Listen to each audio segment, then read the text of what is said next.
বসিরহাটের এসডিও হচ্ছে, শুনতে পাচ্ছ? আচ্ছা, বসিরহাট এসডিও তাহলে কে? বসিরহাট এসডিও, বসিরহাটের এসডিও হচ্ছেন আশিস কুমার। বসিরহাট এসডিও আশিস কুমার, ঠিক আছে। তারপরে আছে কি বারাসাত, বারাসাতের এসডিও কেউ বলো, কেউ আছো কি বারাসাত থেকে? নেই মনে হয়, একজন আছে। বারাসাত এসডিও বলো, বারাসাতের এসডিও কে? সোমা দাস, কনফার্ম?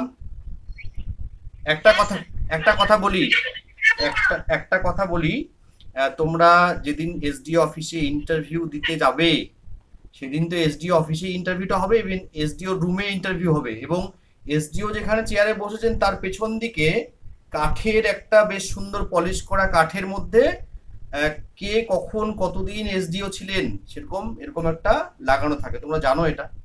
ঠিক যেমন করে আমরা বিভিন্ন ভাইসরয় যারা ছিল বা তাদের যেমন করে আমরা সালগুলো জানতে পারি যে প্রথম ভাইসরয় কতদিন থেকে কতদিন ছিলেন, বা এরকম, বা মুখ্যমন্ত্রীদের বা প্রধানমন্ত্রীদের যেমন নাম ফলক থাকে অনেকটা ওরকম, যে কাঠের একটা বোর্ডের মতো থাকে, পলিশ করা, নর্মালি পলিশ করা থাকে, কাঠের বোর্ড থাকে, সেখানে কিন্তু এসডিওদের নাম ক্রমানুসারে লেখা থাকে, এবং একদম নিচের দিকে থাকে present, at present K SDO রয়েছেন।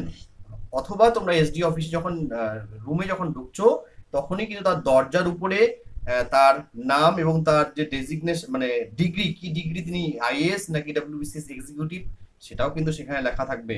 সুতরাং এটা নিয়ে খুব বেশি টেনশন করবে না এসডিওর নামটা নিয়ে। তাহলে আমরা বারাসতের এসডিওর নাম পেলাম। নেক্সট হচ্ছে ব্যারাকপুর, তাই তো? ব্যারাকপুরের এসডিও, ব্যারাকপুর তো সেম ব্লক নাকি?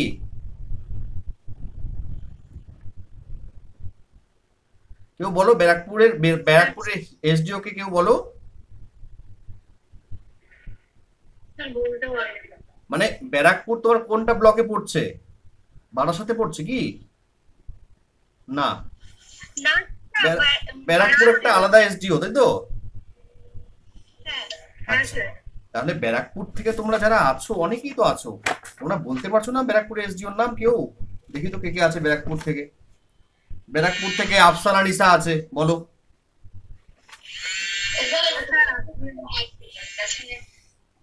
ব্যারাকপুর এসডিও বলতে পারছে না কেউ। ব্যারাকপুরে এসডিও কেউ বলতে পারছে না, আগের দিন মনে হয় ক্লাসে ছিল। ব্যারাকপুর এমএলএ, ব্যারাকপুর এসডিও সৌরভ বারিক, তাই তো? সৌরভ বারিক, ব্যারাকপুর এসডিও সৌরভ বারিক। আফসানা নিসা বলতে পারলো না, ওরা কি বললো না কোনটা? সে সার্টিফিকেট নিয়ে টেনশনে আছে। আরে আগের দিন ক্লাসে আলোচনা হয়েছে। আগে মিউনিসিপ্যালিটি, দেখো মিউনিসিপ্যালিটি, হ্যাঁ এসডিও তো একজনই, একটা একটা সাব ডিভিশনে একজন এসডিও থাকেন, একজন ডিএম থাকেন, এডিএম অনেক থাকেন, আমাদের এডিএম এর নাম মনে রাখার দরকার নেই, এডিএম দের নাম আমাদের জানা দরকার নেই, ডিএম এর নাম আমরা জানবো, আমরা এসডিওর নাম জানবো, ঠিক আছে? নিজের ব্লকের এমএলএ এর নাম জানবো, আমার জেলাতে কে কে এমপি আছেন সেই এমপিদের নাম জানবো, আমার জেলাতে কে কে মন্ত্রী আছেন যদি কেউ থেকে থাকেন রাজ্য বা কেন্দ্রের, তার নাম জানবো, এবং কোন ডিপার্টমেন্ট সেটা আমরা জানবো। আচ্ছা, নেক্সট হচ্ছে খুব সম্ভবত আরেকটা কি আছে, বনগাঁও নাকি, Bongaon subdivision, Bongaon subdivision. তো বনগাঁ সাব ডিভিশন এসডিও বলো। উর্মি দে বিশ্বাস। উর্মি দে বিশ্বাস, গুড। তাহলে সবার এসডিওর নামটার সমস্যাটা সমাধান হয়ে গেল। দেখো এটা কি করে সম্ভব, ক্লাসে যখন গ্রুপ ডিসকাশন হয় এটাই হচ্ছে ক্লাস করার মজা, এটাই হচ্ছে ক্লাস করার কি বলবো লাভ। এবার ব্লকগুলো আমি ধরো পিডিএফটা খুলছি, পিডিএফটা খুলতে সময় লাগছে তো খুঁজে পাচ্ছি না জন্যই চট করে হচ্ছে না, দাঁড়াও দেখে নিচ্ছি। সৌরভ বারিক, আগের দিন ক্লাসে তো সেটাই বের হয়েছিল। সৌরভ বারিক হচ্ছে ব্যারাকপুরের, সৌরভ বারিক, সৌরভ বারিক। বনগাঁ হচ্ছে উর্মি দে বিশ্বাস, বনগাঁ হচ্ছে উর্মি দে বিশ্বাস। বারাসত এসডিও হচ্ছেন সোমা দাস, আর বসিরহাট এসডিও হচ্ছেন আশিস কুমার, তাই তো? আমি পিডিএফটা দেখছি, দাঁড়াও তোমাদের। উত্তর 24 পরগনা জেলা, আচ্ছা ঠিক আছে। তারপরে এবার ব্লক কতগুলো আছে, তো গোটা জেলাতে কটা ব্লক? গোটা, যেখান থেকে কথা আসছে, একটা বাচ্চা কথা বলছে, প্লিজ সেখান থেকে মাইক্রোফোনটা একটু অফ করে রাখো, তাহলে একটু সুবিধা হবে অন্যদের। আচ্ছা, নেক্সট যেটা কোশ্চেন করলাম বা যেটা আলোচনা করছি, যে এই গোটা জেলাতে, তোমাদের গোটা জেলাতে মোট ব্লক কটি রয়েছে? বিধাননগর 5টা সাব ডিভিশন, তাহলে জানবে কিন্তু 5টা সাব ডিভিশন, কিন্তু তোমরা শুধু নিজের এসডিও নামটা জানবে এবং 5টা সাব ডিভিশনের নাম জানতে হবে। বিধাননগর, নেক্সট হচ্ছে বিধাননগর, ঠিক আছে। তাহলে এগুলো হচ্ছে S S sub divisional office. আচ্ছা গেল। এবার হচ্ছে 5টা আছে, বলছে উত্তর 24 পরগনা জেলায় পৌরসভার সংখ্যা 27টি। আমি 27টি পৌরসভার নাম বলছি, তোমরা জানো, পিডিএফ এ তো নিশ্চয়ই দেখেছো। তো সেই 27টি কি মিলেছে, ঠিকঠাক আছে, নাকি আরো পৌরসভা অ্যাড হয়েছে? যেমন বনগাঁ পৌরসভা, হাবড়া পৌরসভা, এগুলো মিউনিসিপ্যালিটি, গোবরডাঙ্গা পৌরসভা, অশোকনগর কল্যাণগড় পৌরসভা, বারাসত পৌরসভা, মধ্যমগ্রাম পৌরসভা, রাজারহাট গোপালপুর পৌরসভা, কাঁচরাপাড়া পৌরসভা, হালিশহর পৌরসভা, নৈহাটি পৌরসভা, ভাটপাড়া পৌরসভা, গারুলিয়া পৌরসভা, উত্তর ব্যারাকপুর পৌরসভা, শুধু ব্যারাকপুর পৌরসভা, টিটাগড় পৌরসভা, খড়দা পৌরসভা, পানিহাটি পৌরসভা, নিউ ব্যারাকপুর পৌরসভা, কামারহাটি পৌরসভা, বরানগর পৌরসভা, দমদম পৌরসভা, উত্তর দমদম পৌরসভা। এই পৌরসভার নাম কিন্তু মুখস্থ করার দরকার নেই, আমি শুধু সংখ্যাটা তোমরা জানবে, যে এখানে বলা হয়েছে 27 মিউনিসিপ্যালিটি, তার মধ্যে ব্যারাকপুর নাম দিয়ে 3টা আছে। তো 27টা পৌরসভা হ্যাঁ কি নয়, আমি আশা করছি ঠিকই আছে। অ্যাকচুয়ালি কি হয়, পৌরসভার সংখ্যাটা চেঞ্জ হয়, ঠিক আছে। যেমন আমরা জানি যে 7টা জেলা আরো তৈরি হবে, আমরা এর আগেই প্রস্তাবটা জেনেছিলাম যে 23টি জেলা আছে, আরো 7টি জেলা তৈরি হবে, তার মধ্যে তোমাদের জেলারই একটা জেলা তৈরি হবে, সেটা হচ্ছে কি বসিরহাট, একটা সেপারেট জেলা তৈরি হবে বলে প্রস্তাব পাওয়া গিয়েছে, এখনো কমপ্লিট হয়নি, ঠিক আছে। বসিরহাট একটা আলাদা জেলা হয়ে যাবে এরপরে, কয়েকটা ব্লক নিয়ে। এই আর এখান থেকে কথা হচ্ছে রে, বাচ্চা কথা বলছে, আমি বলছি মাইক্রো কথা বলুক বাচ্চা, তাতে আমার কোনো অসুবিধা নেই, বাট মানে দাঁড়াও 1 সেকেন্ড, 1 সেকেন্ড, আমি সবগুলোতে আসবো, হ্যাঁ দাঁড়াও, আমি আগে দেখি কোথা থেকে কথাটা আসছে, কার মাইক্রোফোন অন আছে। শুধু শুধু নিজের সাব ডিভিশনের এসডিও নাম জানবে, হলো এক গেল। 2 নম্বর, আলাদা করে কিন্তু অন্য কারোর নাম জানা দরকার নেই, কিন্তু যেগুলো বলেছি এমএলএ টেমএলএ এগুলো জানতেই হবে। আচ্ছা এবার দেখো, ব্লক হচ্ছে এই জেলাতে টোটাল ব্লক হচ্ছে 22টি, সংখ্যাটা ঠিক আছে? আমাকে তো বলতেই দিচ্ছ না, আমাকে আগেই তোমরা ক্রস করে যাচ্ছ। ব্লক হচ্ছে 22টি, ঠিক, সংখ্যাটা ঠিক আছে? আচ্ছা ভেরি গুড। তাহলে এবার হচ্ছে কি কি ব্লক মুখস্থ করার দরকার নেই, ব্লক মুখস্থ করার দরকার নেই, হলো। কিন্তু কিন্তু কোনটা মুখস্থ করবে, যে কোন সাব ডিভিশনের আন্ডারে কোনটা ব্লক, এটা কিন্তু জিজ্ঞেস করতে পারে অ্যাটলিস্ট। তুমি যে সাব ডিভিশনে বসবাস করো, কথার কথা বলছি, তোমরা ব্যারাকপুর থেকে আছো, তো ব্যারাকপুর তো একটা সাব ডিভিশন, ধরে নিচ্ছি ব্যারাকপুরের আন্ডারে 5টা ব্লক আছে, তো ব্যারাকপুরের আন্ডারে 5টা ব্লক কি কি সেটা জানতে হবে, সেই 5টা নাম জানতে হবে। বা তুমি বারাসাত থেকে আছো, ঠিক আছে, আমি তাহলে ব্লকগুলো এই নোটটাতে সেরকম করে দেওয়া নেই, এটা আমি তোমাদের এখন সার্চ করলে তো সময় লেগে যাবে, আমি তোমাদের এটা সার্চ করে পাঠাবো, ব্লকের কোন ব্লকে কোন সাবডিভিশনের আন্ডারে কোন ব্লক, ঠিক আছে। এটা হচ্ছে শুধুমাত্র নিজের সাবডিভিশনের আন্ডারে ব্লকগুলো জানবে আর টোটাল ব্লকের সংখ্যা জানবে, গেল। এবার হচ্ছে দেখো, এবার কে কোন ব্লক থেকে আছে সেটা আমরা দেখে নিই। বাগদা, বাগদা ব্লক এবিসি অ্যালফাবেটিক্যাল আছে এটা, তো বাগদা ব্লক হচ্ছে বাগদা বিডিও, বাগদার বিডিওর নাম বলো। প্রসূন কুমার পরামানিক। হ্যাঁ, প্রসূন কুমার পরামানিক। কুষাণ, প্রসূন কুমার প্রসূন, প্রসূন, হ্যাঁ ইয়েস, প্রসূন কুমার, গুড। প্রসূন কুমার, তাহলে যাদের জানা ছিল না তারা এটা জেনে নেবে। বাগদার আমরা বিডিওর নাম জানলাম। বাগদার এমএলএ কে? মধুপর্ণা ঠাকুর। মধুপর্ণা ঠাকুর, মধুপর্ণা ঠাকুর, আচ্ছা মধুপর্ণা ঠাকুর হলো। নেক্সট লিখে নেবে কিন্তু, ঠিক আছে? আর বাগদা যে পঞ্চায়েত সমিতি আছে, পঞ্চায়েত সমিতির সভাপতির নাম জানো? সুদেবী মণ্ডল। সুদেবী মণ্ডল। Good. সুদেবী মণ্ডল। পঞ্চায়েত সমিতির সভাপতি। পঞ্চায়েত সমিতির সভাপতি জানতে হবে এটা, হ্যাঁ? যারা অ্যাটলিস্ট, যারা কমপক্ষে মানে যারা ইয়েতে আছো, যারা গ্রাম পঞ্চায়েতের ইয়েতে আছো, তারা তো 3টে ভোট দেয়। একটা দেয় পঞ্চায়েতকে, একটা দেয় পঞ্চায়েত সমিতিতে একটা ভোট দেয়, আর একটা দেয় জেলা পরিষদে। 3টে ভোট দেয় তারা। তো তাদের এই 3টে পদের সম্বন্ধে জানতে হবে। তোমরা তো জানো যে ত্রিস্তরীয় পঞ্চায়েতের 3টি স্তর কি কি? গ্রাম পঞ্চায়েত, পঞ্চায়েত সমিতি, জেলা পরিষদ। সমিতি আর জেলা পরিষদ। Very good. গ্রাম পঞ্চায়েত, পঞ্চায়েত সমিতি, জেলা পরিষদ। পঞ্চায়েত সমিতির সভাপতির নাম আগের দিন কথা হলো, সেটা হচ্ছে নারায়ণ গোস্বামী, তাই তো? মানে জেলা পরিষদ। আর পঞ্চায়েত সমিতি, বাগদার পঞ্চায়েত সমিতি হচ্ছেন সুদেবী মণ্ডল। বাগদার পঞ্চায়েত সমিতির সভাপতি হচ্ছেন সুদেবী মণ্ডল। পঞ্চায়েত সমিতি মানে ব্লকের মধ্যে, আর জেলা পরিষদ মানে গোটা জেলায় একজন। সুদেবী মণ্ডল। আর জেলা পরিষদ? জেলা পরিষদ কিন্তু গোটা জেলার জন্যই। নারায়ণ গোস্বামী, সবার জন্য এটা জানতে হবে। সব ব্লকে সবাইকে জানতে হবে যে জেলা পরিষদের সভাধিপতি হলেন নারায়ণ গোস্বামী। স্যার বলছি যে জেলা পরিষদের সভাধিপতির নাম তো নারায়ণ গোস্বামী। সেটাই বলছি, সভাধিপতি। জেলা পরিষদ মানেই সভাধিপতি।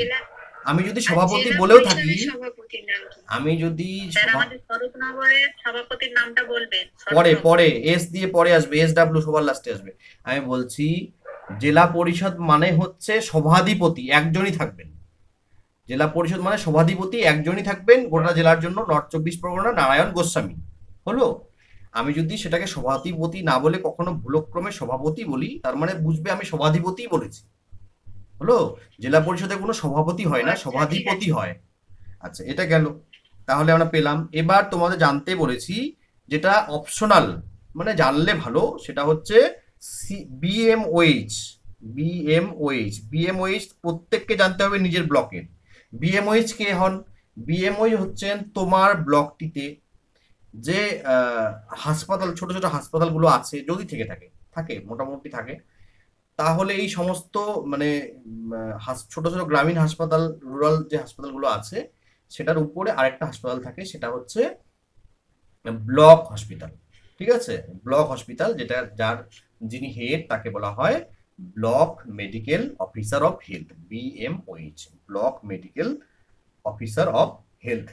তো তোমরা BMOH এর নামটা জানতে পারবে তোমার এরিয়াতে যিনি আশা কর্মী আছেন তার কাছ থেকে। ঠিক আছে? এটা জেনে নেবে। তাহলে আমরা বাগদা ব্লকের BDO MLA পঞ্চায়েত সমিতির সভাপতির নাম জানতে পারলাম। নেক্সট ব্লক হচ্ছে বনগাঁ। DPO নামটা তো জানতে পারলাম না। DPO তুমি নোটগুলো খুলে দেখো না এগো, এখনো দেখো। DPO এর নামটা CDPO লিস্টে। নাম কি? সন্দেশখালী ব্লকের পঞ্চায়েত সমিতির সভাপতি কি বললেন? এখনো বলিনি, বলবো, সময় লাগবে, দাঁড়াও, ধরে হোল্ড। আরে বাগদা ব্লকের আলাদা DM কেন হবেন? একটাই তো DM থাকবেন। DM তো গোটা জেলায় একজন থাকেন, আর জেলা পরিষদের সভাধিপতি গোটা জেলায় একজন থাকেন। তো গোটা জেলার DM মানে তো ডিস্ট্রিক্ট ম্যাজিস্ট্রেট। হ্যাঁ, তার মানে কি একটাই DM হবে পুরো জেলার? হ্যাঁ, তাই তো হবে। DM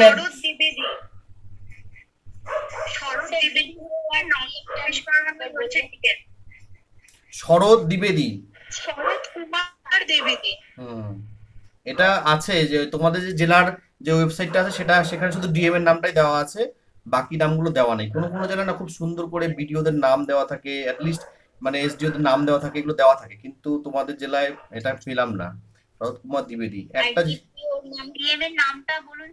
শরৎ কুমার দ্বিবেদী। শরৎ কুমার দ্বিবেদী। আচ্ছা, যারা বলছো, এই সবাই কথা বলো না, যারা বলছো যে DPO নামটা খুঁজে পাওনি, তারা CDPOর যে PDFটা দেওয়া হয়েছে সেখানে মাঝখানে সেখানে মাঝখানে আলাদা কালারে হাইলাইট করা আছে ডিপিওর নাম, সেটা খুব সম্ভবত এ দিয়ে অনির্বাণ বা কিছু একটা হবে। ঠিক আছে, দেখে নেবে, পেয়ে যাবে। তো যা আছে তাই, মানে আমি বললাম এ দিয়ে নামটা অনির্বাণ বা অর্ণব, যাই হোক তোমরা পিডিএফ এ হাইলাইট করা আছে, মাঝখানে আছে। আচ্ছা, নেক্সট যারা বনগা থেকে আছো, তোমাদের বনগার ভিডিওর নাম বলো। বনগার ভিডিও,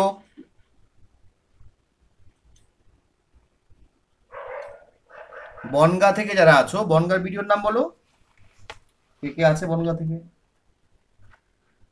বনগা লোকাল কে কে আছে? সব বাগদা লেখা আছে। বনগা থেকে অনেকেই আছে তো, সব তো মেসেজ করেছিল আমাকে, স্যার বনগা থেকে বলছি। চলো বনগা থেকে তাহলে কারো কোনো সমস্যা নেই, আমরা বনগা নিয়ে ভাবছি না। 1 বারাসাত 2 ব্লক কেউ আছো? হ্যাঁ স্যার, বারাসাত আছে। বারাসাত 1, বারাসাত 1 এর ভিডিওর নাম তুমি বলো। এটা আমি জানি না স্যার। আচ্ছা ঠিক আছে, তাহলে খুঁজতে হবে আমাদের সোশ্যাল মিডিয়াতে। বারাসাত 2, বারাসাত 2 থেকে কেউ আছে? তোমরা কি বারাসাতের এমএলএ, বিডিও, পঞ্চায়েত সমিতি সভাপতি কারোর নাম জানো না? স্যার বলছি বারাসাত তার নাম জানি। হ্যাঁ বলো। বলছি বারাসাতের যিনি ডিএম আছিলেন তার নাম হচ্ছে শারদ কুমার ত্রিবেদী। আরে বারাসাতের ডিএম না রে ভাই, ও তো উত্তর 24 পরগনার ডিএম। আমাদের এখানে লেভেল হলেন রথিন ঘোষ মহাশয়া। বারাসাতের আলাদা করে তো ডিএম হয় না, গোটা জেলার ডিএম। আমি তো প্রথমেই বললাম, সেটা হচ্ছে শরৎ কুমার দ্বিবেদী, তোমার যিনি ডিএম গোটা জেলার, তিনি ডিএম। ঠিক আছে, হ্যাঁ তুমি একদিক দিয়ে বলে ঠিক যে তিনি বারাসাতেরও ডিএম, তো মানে গোটা জেলার ডিএম তিনি। একজন নাম বলেছি মানে গোটা জেলার জন্য। আচ্ছা, কেউ একজন বললো এমএলএর নাম। আমাদের মধ্যমগ্রামের এমএলএ হলেন রথিন ঘোষ মহাশয়। মধ্যমগ্রাম তো এখনো আসেনি গো। আচ্ছা, মধ্যমগ্রামে এমএলএ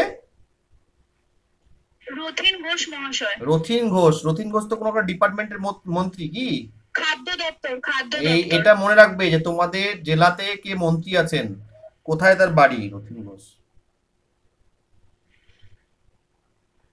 এটা প্রত্যেকের জন্য কোশ্চেন। রথিন ঘোষ কোন ডিপার্টমেন্টের মন্ত্রী, এটা কোশ্চেন, কমন কোশ্চেন হতে পারে, কারণ তিনি মন্ত্রী, তিনি এমএলএ এবং তোমাদের জেলা থেকে বিলং করেন। তো তিনি হচ্ছেন মধ্যমগ্রামের এমএলএ এবং তিনি হচ্ছেন খাদ্য দপ্তরের, খাদ্য পরিবহন দপ্তর, যেটা কালকে কথা বলছিলাম, সেই দপ্তরে তিনি মন্ত্রী। হলো মধ্যমগ্রাম। গুড। মধ্যমগ্রামে তাহলে আমরা বিডিওর নাম পেলাম না, পঞ্চায়েত সমিতির সভাপতির নাম পেলাম না। চলো নেক্সট হচ্ছে বারাসাত 2 থেকে কেউ আছো? নেই। খাদ্য দপ্তরের মন্ত্রী কি একজনই হয়? হ্যাঁ, গোটা পশ্চিমবঙ্গের জন্য একজন রাজ্যের। স্যার আরেকবার খাদ্য দপ্তরের মন্ত্রী রথিন ঘোষ মহাশয়, রথিন ঘোষ।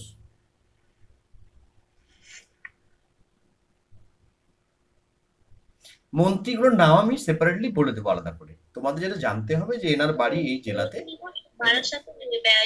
নর্থ 24 পরগনার লোক বললেন? হ্যাঁ, এই তো একজন বললো না মধ্যমগ্রামের এমএলএ, তো উনি তো সেখানকারই হওয়ার কথা।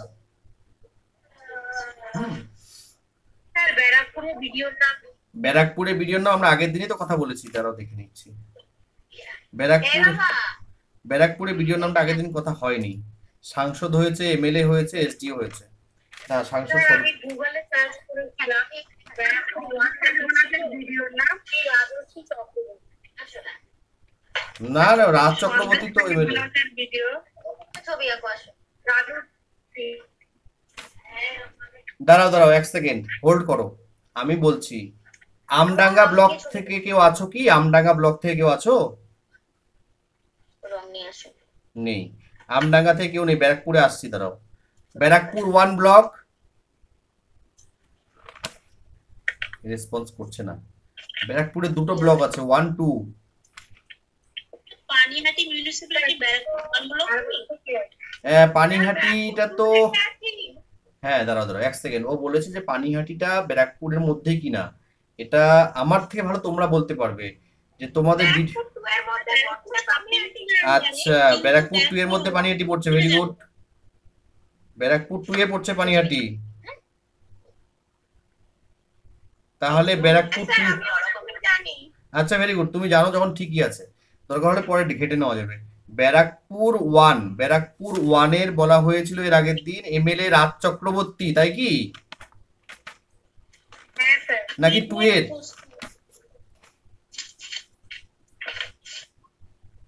রাজ চক্রবর্তী ব্যারাকপুর 1 রাজ চক্রবর্তী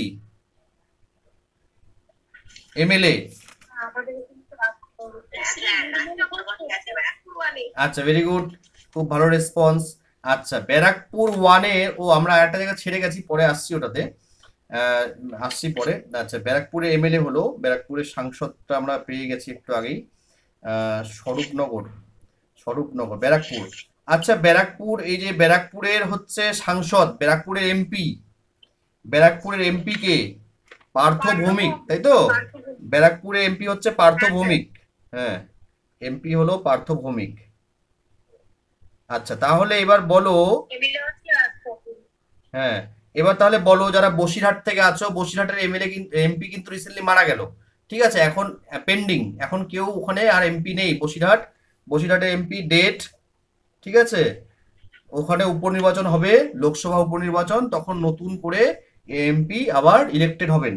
আচ্ছা বারাসতের, হ্যাঁ বাগদা কোন ব্লকের, কোন সাব ডিভিশনের আন্ডারে আসছে? শান্তনু ঠাকুর। বাগদা কোন বনগাঁওর আন্ডারে আসছে না, বনগাঁও? তাহলে শান্তনু ঠাকুর বলছে যেটা, সেটাই ঠিক আছে একদম, শান্তনু ঠাকুর। উনিও কিন্তু একজন মন্ত্রী, কোন দপ্তরের? স্যার জাহাজ প্রতিমন্ত্রী। এটা মনে রাখবে ডিপার্টমেন্টটা, জাহাজ প্রতিমন্ত্রী, এমপি প্লাস জাহাজ প্রতিমন্ত্রী। এটা সবার জন্য জানতে হবে, কারণ উনি মন্ত্রী, কেন্দ্রীয় মন্ত্রী কিন্তু, রাজ্যের নয়। এটা প্রত্যেকের জন্য কোশ্চেন, যে উত্তর 24 পরগনা জেলায় একজন কেন্দ্রীয় মন্ত্রী রয়েছেন, তিনি কে এবং তার ডিপার্টমেন্ট কি? তো সেটার উত্তর হলো যে উত্তর 24 পরগনা জেলায় শান্তনু ঠাকুর, সাংসদ শান্তনু ঠাকুর মহাশয়, তিনি হচ্ছেন কেন্দ্রীয় মন্ত্রী, এবং তার যে ডিপার্টমেন্ট সেটা হলো, তিনি হচ্ছেন জাহাজ। অর্পিতা দাস মাইক্রোফোন অফ করো। আচ্ছা তিনি হলেন জাহাজ প্রতিমন্ত্রী, তার উপরে আরো মন্ত্রী আছেন, বাট তিনি কেন্দ্রীয় সরকারের জাহাজ প্রতিমন্ত্রী। তাহলে আমরা শান্তনু ঠাকুর, হ্যাঁ, তাহলে আমরা চারজন এমপির নাম পেয়ে গেলাম, কারোর কোনো কনফিউশন আশা করি নেই।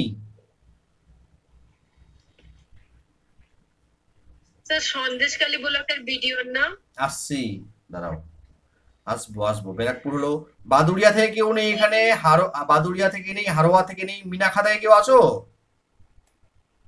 মিনাখা থেকে কেউ নেই, মিনাখা থেকে কেউ এখানে ক্লাসে নেই। আচ্ছা দেন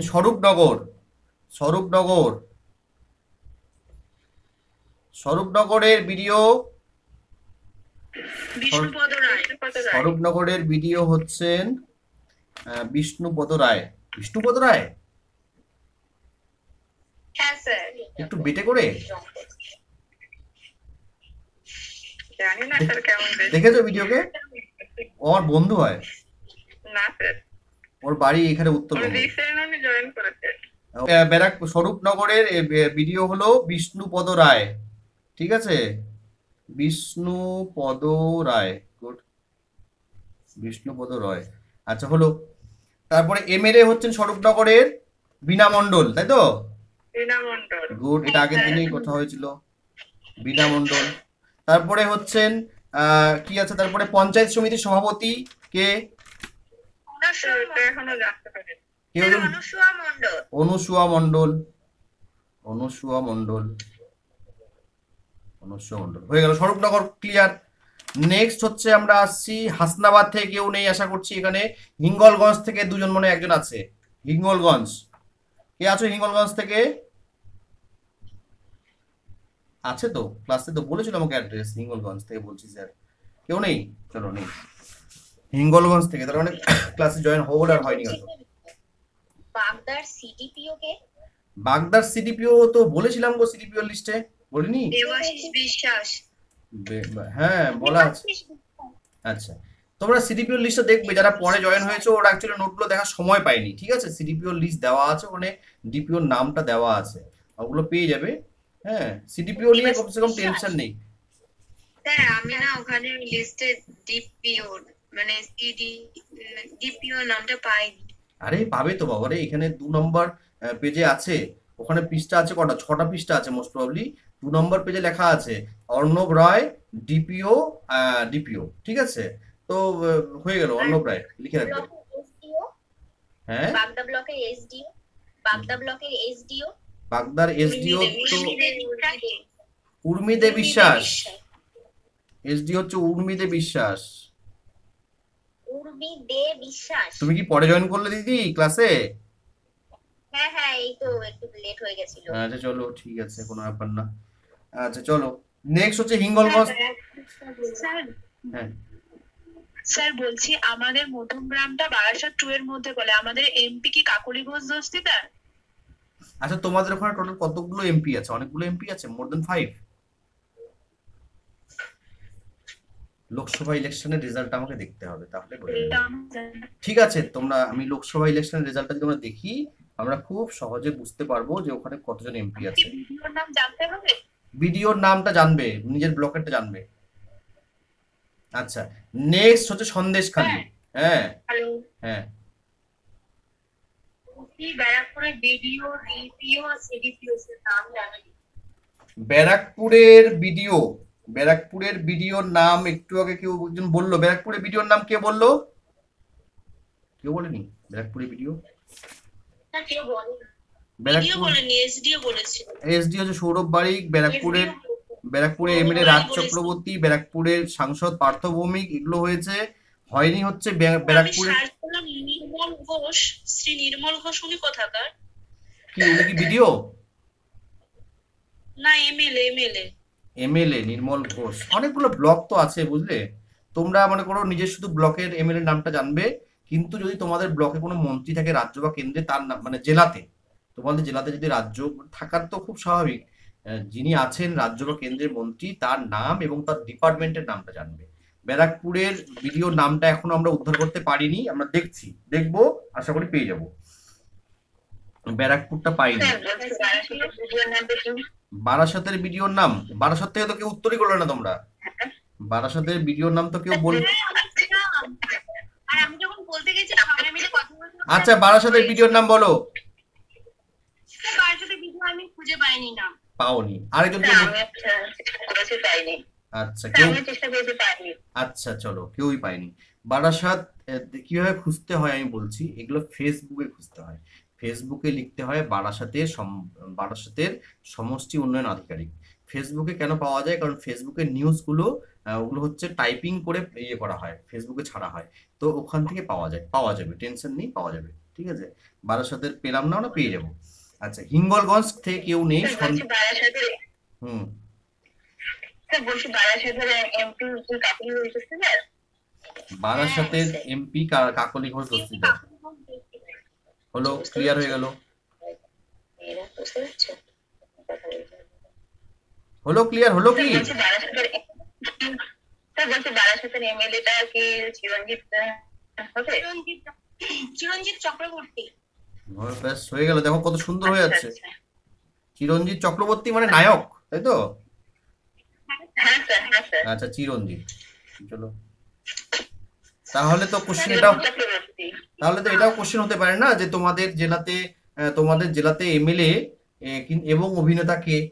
এমএলএ এবং অভিনেতা তো সেটা হচ্ছে চিরঞ্জিত, যিনি হচ্ছেন বারাসাতের এমএলএ। আবার যদি জিজ্ঞেস করে তোমাদের জেলাতে এমএলএ কাম হচ্ছে ফিল্ম ডিরেক্টর কে, তো সেটা হচ্ছে রাজ চক্রবর্তী। ঠিক আছে, আবার রাজ চক্রবর্তী মানে কোশ্চেন কোথা থেকে কোথায় যাবে বা যেতে পারে ভাবতে পারবে না তোমরা। ঠিক আছে, মানে ইন্টারভিউ জিনিসটা এরকম। চক্রবর্তী আমাদের নয়, ওটা ব্যারাকপুরে। হ্যাঁ, হ্যাঁ স্যার, ওটা ব্যারাকপুর। ব্যারাকপুরেরই বলছিলাম। হ্যাঁ ডিস্ট্রিক্ট অনুযায়ী। হ্যাঁ বলো। হ্যাঁ চলো, নেক্সট হচ্ছে সন্দেশখালী। সন্দেশখালী 1। স্বরূপনগরের সিডিপিওর নাম স্বরূপনগরের সিডিপির নাম বলেছি তো রে ভাই, দাঁড়াও দেখি। মলয় চ্যাটার্জি মহাশয়। সবগুলো দেওয়া আছে। বাগদার সিডিপিও বললেন কি দেবাশিস বিশ্বাস? দেবাশিস বিশ্বাস। দেবাশিস বিশ্বাস। দেবাশিস বিশ্বাস বাগদা এবং গাইঘাটা দুটো জায়গায় আছে। ঠিক আছে, মলয় চক্রবর্তীও বললো, মলয় চ্যাটার্জি নাকি চক্রবর্তী বললো, দেখি এটা অ্যালফাবেটিক্যাল করা আছে তো ওটা ব্লগ হিসেবে করলে ভালো হতো। তাহলে তো মলয় চ্যাটার্জি মলয় চ্যাটার্জি হচ্ছেন বাদুড়িয়া এবং স্বরূপনগর, দুটো জায়গায়। এবং স্বরূপনগর। হ্যাঁ ঠিক আছে, দুটো জায়গায় তিনি সিডিপিও আছেন। আচ্ছা একটা কথা বলছি শোনো, মাথায় রাখবে, কখনো কখনো খুব হঠাৎ করে ভিডিওটা চেঞ্জ হয়ে যায়, কখনো কখনো খুব হঠাৎ করে ভিডিওদের ট্রান্সফার করে দেওয়া হয়, ঠিক আছে? তো এটা কিন্তু মাথায় রাখবে 1 নম্বর। কখনো কখনো খুব হঠাৎ করে সিডিপিওদের ট্রান্সফার করে দেওয়া হয়, এটাও কিন্তু মাথায় রাখবে যে শেষ পর্যন্ত তিনি সিডিপিও আছেন কিনা। পারেনি, কেউ একজন পাঠিয়েছিল একটা সিডিপিও ট্রান্সফার লিস্ট, কে পাঠিয়েছিল বলো তো? কেউ একজন আমাকে, আমি তো পেয়ে যাবো পরে, গ্রুপে খুঁজতে হবে আমাকে একটু, যারা ক্লাস করছে আগে থেকে তাদের মধ্যে কেউ একজন পাঠিয়েছিল সিডিপিওদের ট্রান্সফার লিস্ট। কে পাঠিয়েছিলে? কিন্তু এ পাঠিয়েছিল, এ পাঠিয়েছিল, নামটা বলে দিচ্ছি দাঁড়াও, নাজিরা খাতুন মোস্ট প্রবলি পাঠিয়েছিল। হ্যাঁ স্যার আমি পাঠিয়েছিলাম। হ্যাঁ বলছে না ততক্ষণ। তুমি সিডিপিওর কোন ভুলে গেছিলাম পাঠিয়েছি। তোমার ব্লকের সিডিপিও কি চেঞ্জ হয়েছে? যে লিস্টে আমার এখানে আছে সেটা কি মিলছে না? স্যার হ্যাঁ মানে আগের দিন একজন বলেছিল যে নিখোঁজ বলে আছে, তো আমি আজকে মানে সেন্টারে গেছিলাম, জিজ্ঞাসা করেছি যে বলছে যিনি সিডিপিও আছে তিনি হচ্ছেন সেলিনা খাতুন। সেরিনা খাতুন, সেলিনা খাতুন বারাসাতের সিডিপিও, তাই তো? আচ্ছা, তো সেলিনা খাতুনের নাম মোস্ট প্রবলি এখানে ছিল খুব সম্ভবত, দেখি আমরা একবার সেলিনা খাতুন ছিলেন কিনা। সেলিনা খাতুন, আমি একটা নিচে লিখে পাঠিয়েছিলাম যে হ্যাঁ সেলিমা খাতুন বারাসাত আরবান শহুরে এরিয়ার তিনি সিডিপিও সেলিমা খাতুন। হ্যাঁ এটা আমাদের ইয়েতে ছিল, ঠিক আছে। আমি এই জন্যই বলছি যে মেবি ট্রান্সফার হতে পারে, যদিও এটা খুব হট করে সিডিপিওতে ট্রান্সফার হয় না, কিন্তু ট্রান্সফার হয় মেইনলি ভিডিওদের, হঠাৎ করে ট্রান্সফার হয়ে যায়, ঠিক আছে। তো এই জিনিসটা একটু খেয়াল রাখবে। তাহলে সন্দেশখালি থেকে যারা জিজ্ঞেস করছিলে তারা রেসপন্স করো, যারা সন্দেশখালি থেকে আছো, কেউ ছিল, অনেকজন তো সন্দেশখালি থেকে আছো, কে কে আছে একবার দেখে নেই। সন্দেশখালি থেকে সুস্মিতা সর্দার আছে। আমি আচ্ছা বলো, নাজিরা আছো কি? না, নাজমা খাতুন আছো? আচ্ছা আচ্ছা বলো। তারপরে নিশা ঘোষ সেও আছে ওখান থেকে। বলো তোমাদের এমএলএর নাম বলো, বলো সন্দেশখালি ওয়ানের ভিডিওর নাম বলো। সুভাষিস মন্ডল স্যার, সুভাষিস মন্ডল, আচ্ছা হলো। তারপরে ভিডিও হলো, এবার হচ্ছে MLA Sukumar Mahato, good. Next হচ্ছে তোমাদের পঞ্চায়েত সমিতি,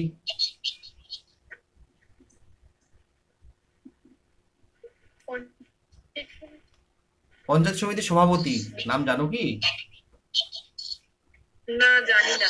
আচ্ছা জানো না, ঠিক আছে, এটা একটু জানতে হবে, কোনো একজন নেতাকে জিজ্ঞেস করবে যে তুমি যাকে ফেভার করো, মনে করো যাকে মনে হয় যে তার কাছ থেকে জানা যেতে পারে, ঠিক এমএলএ এর নামটা বলে দেবে, পঞ্চায়েত সমিতির সভাপতির নামটা বলে দেবে, ঠিক আছে।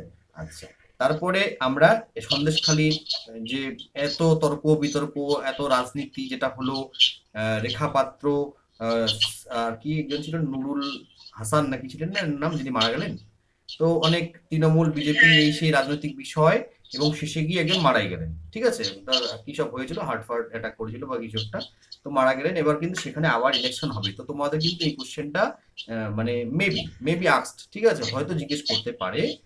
নিশা এখান থেকে মাইক্রোফোন অফ করো। হ্যাঁ হয়তো হতে পারে কোশ্চেন জিজ্ঞেস করা হচ্ছে যে তোমাদের ওখানে তো তোমাদের যে যিনি এমপি ছিলেন তিনি মারা গিয়েছেন, তো এবার কোন ইলেকশন তোমাদের ওখানে হবে? তো এটা হবে সেটা হবে লোকসভার উপনির্বাচন, এবং নিয়ম হচ্ছে যে কোনো এলাকার যদি এমএলএ অথবা এমপি মারা যান, অথবা কেউ সেই পদটা ছেড়ে দেন, রিজাইন করেন, তাহলে 6 মাসের মধ্যে সেখানে হতে হয় নতুন করে উপনির্বাচন। যদি এমএলএ মারা যান তাহলে সেখানে বিধানসভা উপনির্বাচন হয়, আর যদি এমপি মারা যান তাহলে সেখানে কি হবে, তাহলে সেখানে হবে লোকসভা উপনির্বাচন। ঠিক আছে, আচ্ছা এটা গেল। এমপির ফুল ফর্ম তোমরা সকলেই জানো, মেম্বার অফ পার্লামেন্ট। এবার জিজ্ঞেস করলো পার্লামেন্ট বানানটা বলুন দেখি, তো তখন হয়তো আটকে গেলে, বা কঠিনটা জিজ্ঞেস করলো না, জিজ্ঞেস করলো মেম্বার বানান বলুন। এখন কেউ মেম্বার বানান বলতে গিয়ে সহজভাবে বললো MEM BAR, তো ওখানে ক্রস হয়ে গেলে। ঠিক আছে, তো মেম্বার অফ পার্লামেন্ট বানানটা দেখে নেবে। যদি একই রকম ভাবে তোমরা ML এর যে ফুল ফর্ম আছে মেম্বার অফ লেজিসলেটিভ অ্যাসেম্বলি, সেটাও দেখে নেবে। মেম্বার অফ লেজিসলেটিভ অ্যাসেম্বলি সেটাও তোমরা দেখে নেবে স্পেলিংটা, যাতে অসুবিধা না হয়। আবার তোমরা ডিস্ট্রিক্ট বানানটা দেখে নেবে, ম্যাজিস্ট্রেট বানানটা দেখে নেবে। তারপরে দেখবে ডেভেলপমেন্ট বানানটা খুব জিজ্ঞেস করা হয়, child development. Sir SDO Ashis Kumar এখনো SDO তে আছো গো? Barasat Basirhat SDO, Basirhat SDO, Basirhat SDO Ashis Kumar. হ্যাঁ হ্যাঁ SDO, তোমাদের SDO আশিস কুমার, যেহেতু বসিরহাট সাব ডিভিশন। ঠিক আছে, যেহেতু বসিরহাট হ্যাঁ, সেখানে ইন্টারভিউ তোমাদের হবে। তাহলে এই যে আমি বানানগুলো বলছি, এমপির ফুল ফর্ম এবং বানান, ML এর ফুল ফর্ম এবং বানান, SDOর ফুল ফর্ম এবং বানান, DM এর ফুল ফর্ম এবং বানান, BDO এর ফুল ফর্ম এবং বানান, ডেভেলপমেন্ট বানানটা অনেক জায়গাতে আসবে, যেমন CDPO এবং হচ্ছে ICDS এও আছে খুব সম্ভবত। হ্যাঁ, CDPO এবং ICDS, তো এই দুটো ক্ষেত্রে ডেভেলপমেন্ট বানানটা আছে। এবং এটা ডেভেলপমেন্ট, এই ডেভেলপমেন্ট বানানটা এই জন্য ইম্পর্টেন্ট কারণ ICDS এর উদ্দেশ্যই হচ্ছে ডেভেলপমেন্ট, বিকাশ। তো ডেভেলপমেন্ট বানানটা দেখে নেবে। এছাড়াও অঙ্গনওয়াড়ি বানানটা সেদিন তোমরা দেখলে, ডিস্ট্রিক্ট ম্যাজিস্ট্রেট, ডিস্ট্রিক্ট ম্যাজিস্ট্রেট। ঠিক আছে, জেলা শাসক। হ্যাঁ বলো। বিধায়ক, বিধায়ক জানবে, এটা কতটা কঠিন। বিধায়ক বাংলা মানে হচ্ছে বিধায়ক, MLA। আর আর হচ্ছে MP কে বাংলায় কি বলা হয়? সংসদ সদস্য বলা হয়। সাংসদ, সাংসদ বলা হয়, সাংসদ বলা হয় তো, সাংসদ বা সংসদ সদস্য। ঠিক আছে, যে কোনো একটা বললেই সঠিক। সংসদের সদস্য যিনি, সাংসদ, এটা এক কথায় প্রকাশে আমরা সকলেই একবার হলেও পড়েছি। আচ্ছা, তাহলে আমাদের কিন্তু মোটামুটি দেখো, আমি লিখে পাঠাচ্ছি তোমাদের এই স্পেলিং গুলো সবগুলো। যদি এখন বলতে যাই তাহলে আমারও তো আটকে যাচ্ছে এখন। ঠিক আছে, মেম্বার অফ লেজিসলেটিভ অ্যাসেম্বলি বা তোমাদের CDPO, এগুলো এগুলো লেখা আছে আমার কাছে, নোট করা আছে, তোমাদেরকে পাঠিয়ে দেবো এখন। কোন কোনগুলো ফর্ম গুলো জানবে, হলো? আচ্ছা, এবার দেখো যে এই জায়গাটা ক্লিয়ার করো, MLA MP BDO SDO নিয়ে কারোর কোনো সমস্যা আছে?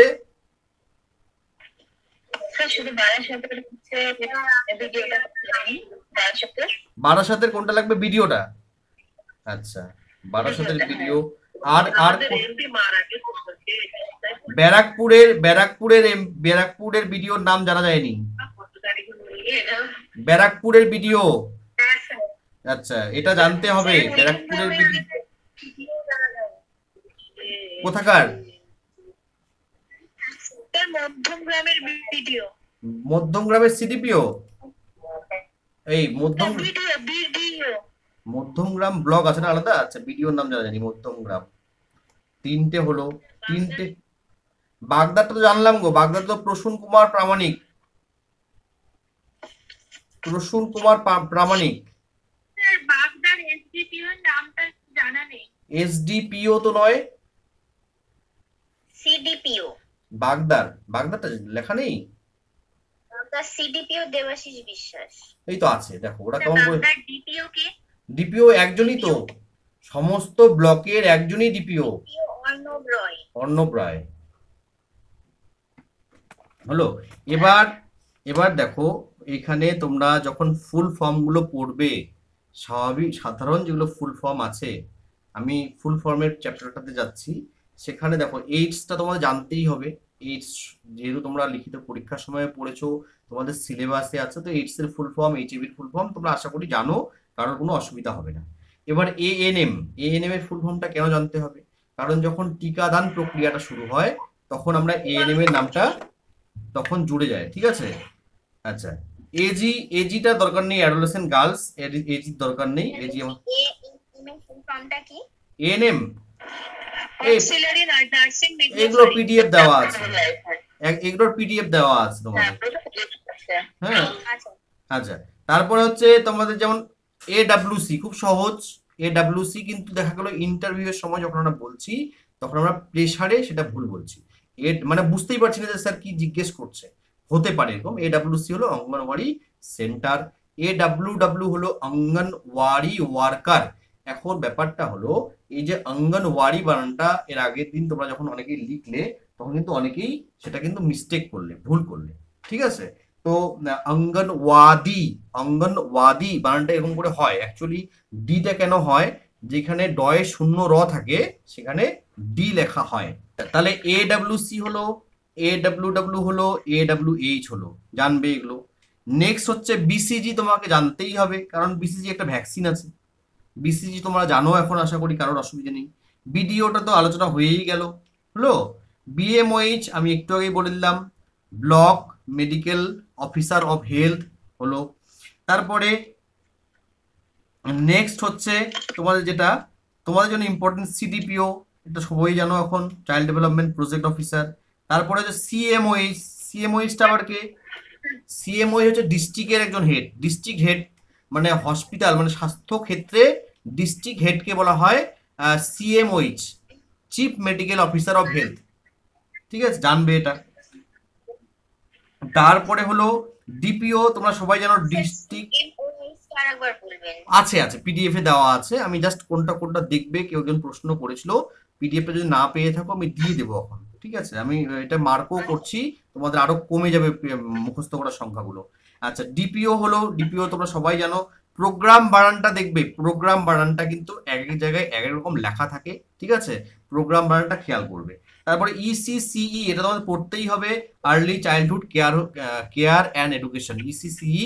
বিশেষ করে যারা বিএড ডিএলএড থেকে আছো তাদের জন্য এটা খুব ইম্পর্টেন্ট, যারা বিএড ডিএলএড করেছো বা করছো, যারা বিএড ডিএলএড করেছো বা করছো তাদের জন্য ইসিসিই এটা কিন্তু অবশ্যই জানতে হবে, বাকিদেরও জানতে হবে, ঠিক আছে। নেক্সট হচ্ছে এলাইজা, এলাইজা তোমরা সকলেই জানো, এলাইজা হচ্ছে একটা টেস্ট, যেই টেস্ট করলে বোঝা যায় কোনো একজন ব্যক্তির এইচআইভি মানে এইডস হয়েছে কিনা, এলাইজা, ঠিক আছে। Enzyme linked immunosorbent assay, enzyme linked immunosorbent assay, এটা হলো এলাইজা।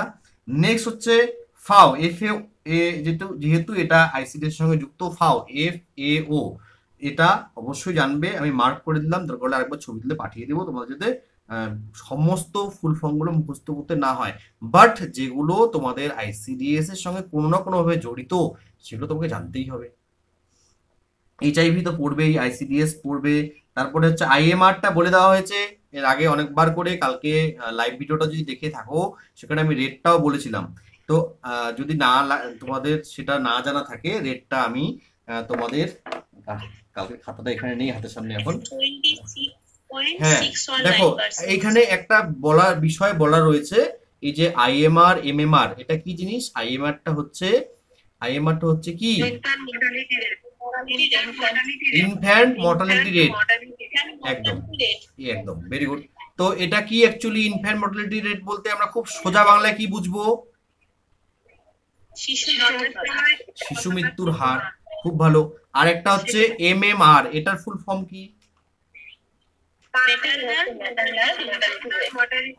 অর্থাৎ মাতৃ মৃত্যুর হার, অর্থাৎ কি আরো সহজভাবে বলতে গেলে সন্তান জন্ম দেওয়ার ঠিক আগ মুহূর্তে, আগ মুহূর্তে বলতে অ্যাটলিস্ট 7 দিন 10 দিন বা 1 মাস, ঠিক আছে, আগ মুহূর্ত এটা। আচ্ছা, অথবা সন্তান জন্ম দেওয়ার সময়, অথবা সন্তান জন্ম দেওয়ার পর মানে ধরে নাও 1.5 মাস মতো, ঠিক আছে। এই যে সময়টা, 1.5-2 মাস মতো, একটা নির্দিষ্ট সময় থাকে অ্যাকচুয়ালি, যেটাকে প্রসূতি মা বলা হয়, 6 মাস পর্যন্ত সময়কে প্রসূতি মা বলা হয়। তো এই সময়টা হচ্ছে কি, এই সময়টা হলো যদি কারোর মৃত্যু হয় সেটা হচ্ছে এমএমআর। তো এই রেটটা সেটা হচ্ছে ম্যাটারনাল মর্টালিটি রেট বা এমএমআর। তো ব্যাপারটা হলো এই যে এমএমআর, এটা কিন্তু আমরা অন্য জিনিসগুলো যেমন পেয়ে যাই, এখনকারটা এখনই পেয়ে যাচ্ছি, বা 2023 সালটা 24 সালে পেয়ে যাচ্ছি, আমরা কিন্তু আইএমআর এমএমআর রেট এটা আরেকবার বলুন না, কোন টাইমটা বললেন? মানে সন্তান জন্ম দেওয়ার মানে লাইক যখন তার প্রেগনেন্সি হয়ে যায়, তার ডেলিভারি হবে, তো সে একটা নির্দিষ্ট টাইম থাকে। আমরা এর আগের দিন আলোচনা করলাম কি, যে 9 মাস 10 দিন পর্যন্ত টাইমটাকে ধরা হয় একটা আদর্শ প্রেগনেন্সি টাইম, তাই তো? এর আগের দিন আলোচনা করেছি 9 মাস 10 দিন। আমি আবার বললাম যে আগে তো এটা 10 মাস 10 দিন শুনেছিলাম, যাই হোক তারপরে এক সময় গিয়ে নেটওয়ার্ক খারাপ হয়ে গেল। তো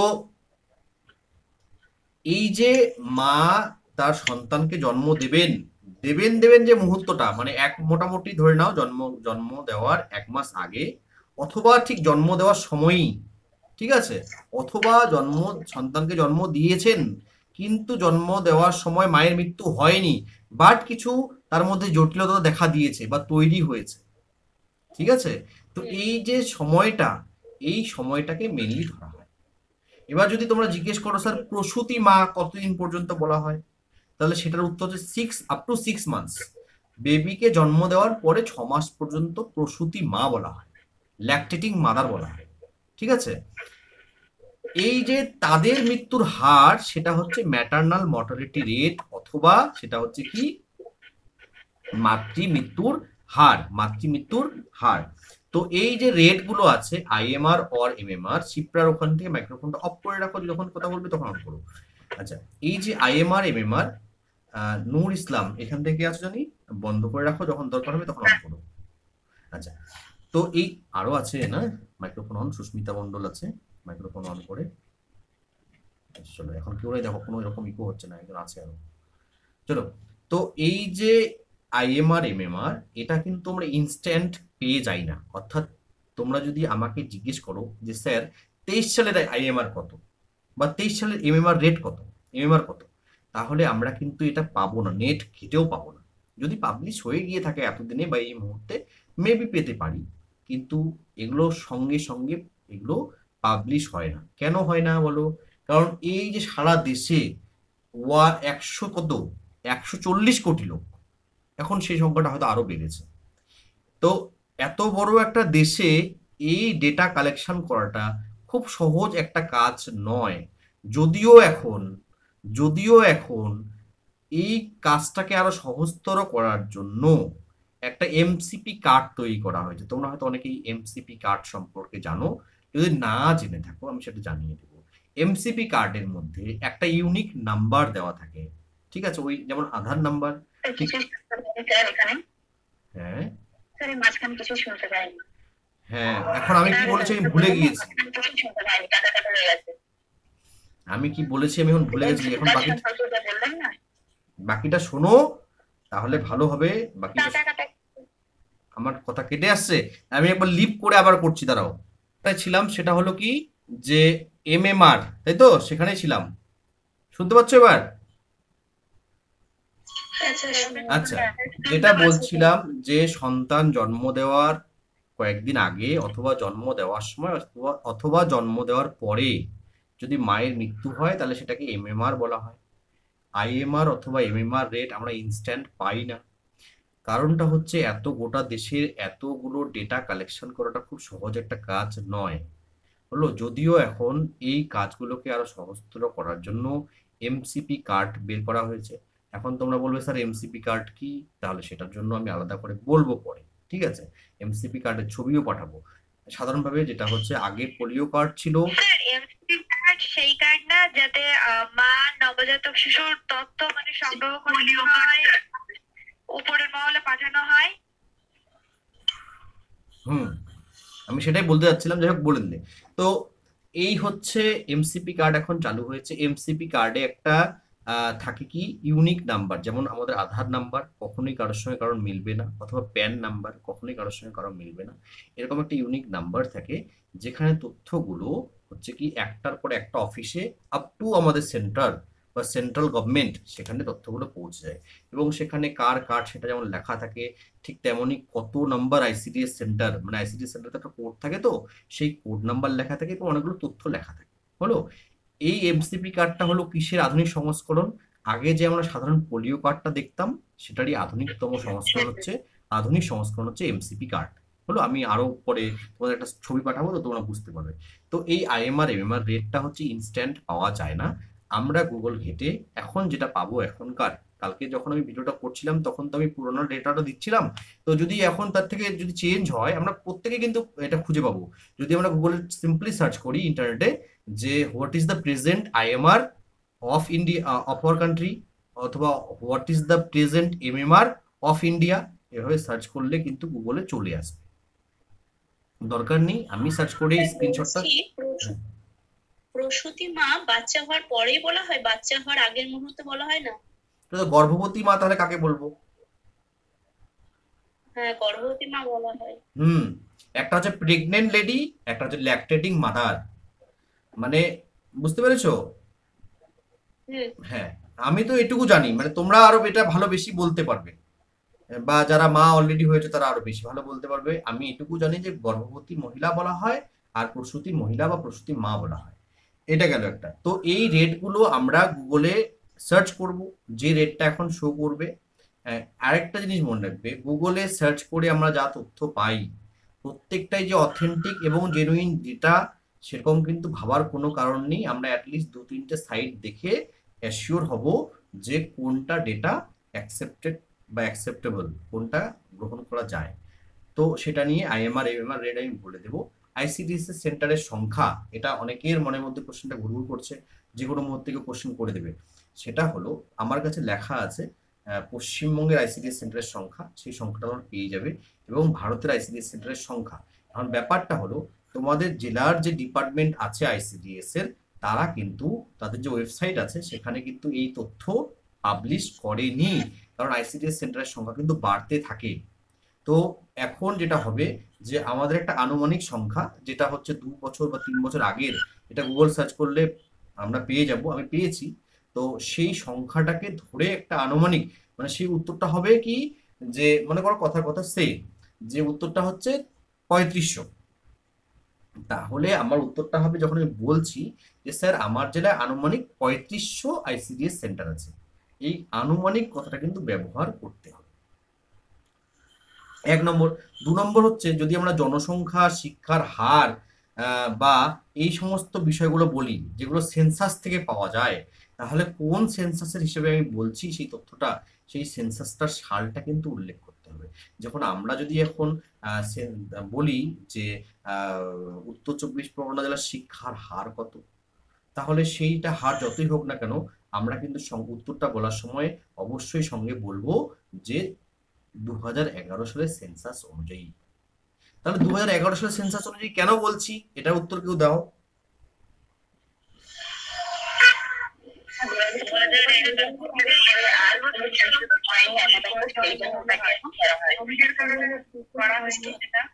আচ্ছা, করোনার কারণে হয়নি। তাহলে কত সালে হতো সেন্সাসটা?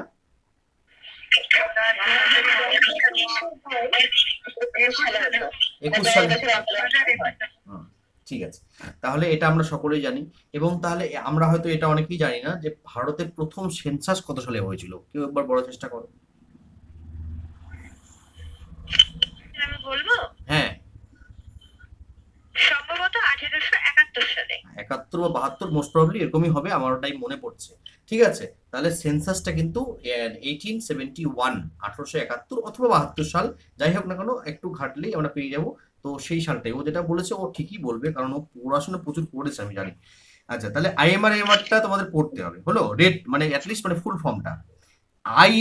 আইএফএটা কি জিনিস? আইএফএ কেউ বলো, আইএফএ একজন বলো, ইতিকা বলো না, আমি জিজ্ঞেস করি, দাঁড়াও 1 সেকেন্ড, বলো রীতা বলো,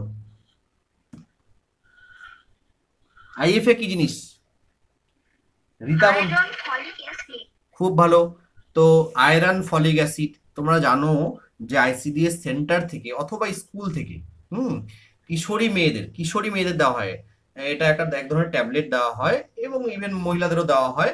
এটা হচ্ছে আয়রন এবং ফলিক অ্যাসিডের ঘাটতি মেটানোর জন্য আইএফএ ট্যাবলেট দেওয়া হয়, আয়রন ফলিক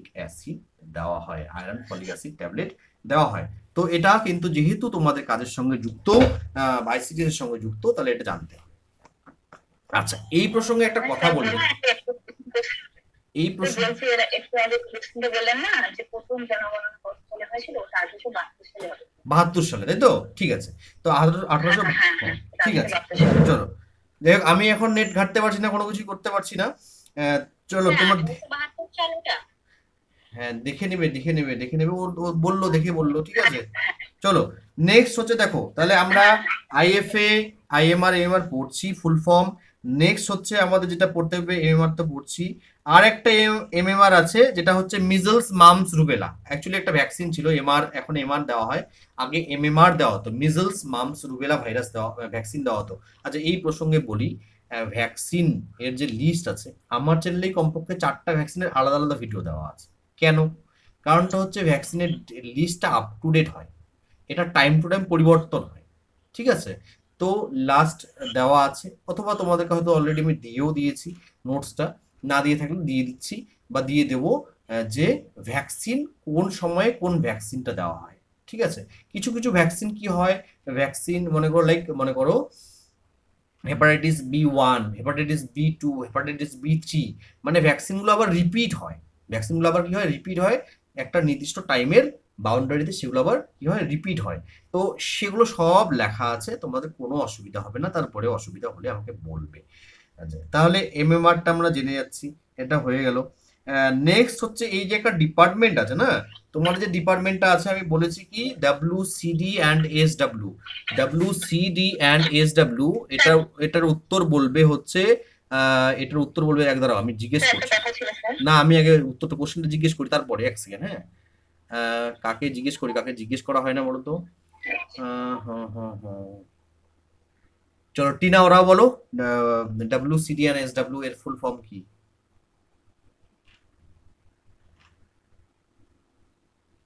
ক্লাসে অ্যাবসেন্ট? আচ্ছা বলো,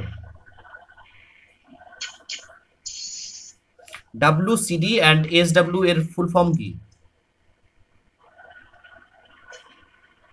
স্যার জানা নেই। আচ্ছা চলো, ঠিক আছে, কোনো অসুবিধা নেই, আমরা জানবো এখনই।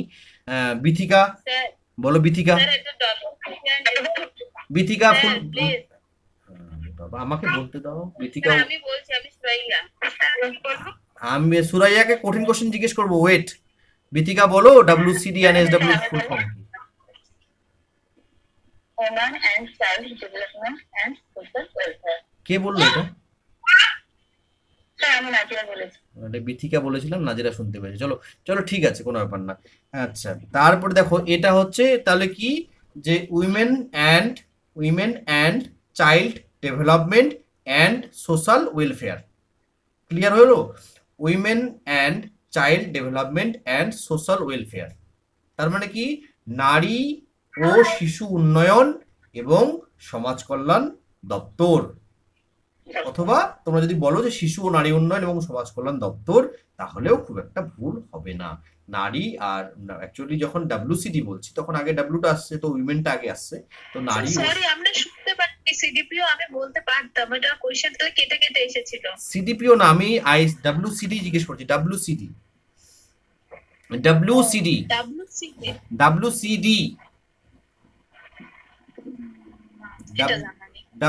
বলছি যে একটা কথা জিজ্ঞাসা করার ছিল। হ্যাঁ আচ্ছা, জি হ্যাঁ বলো।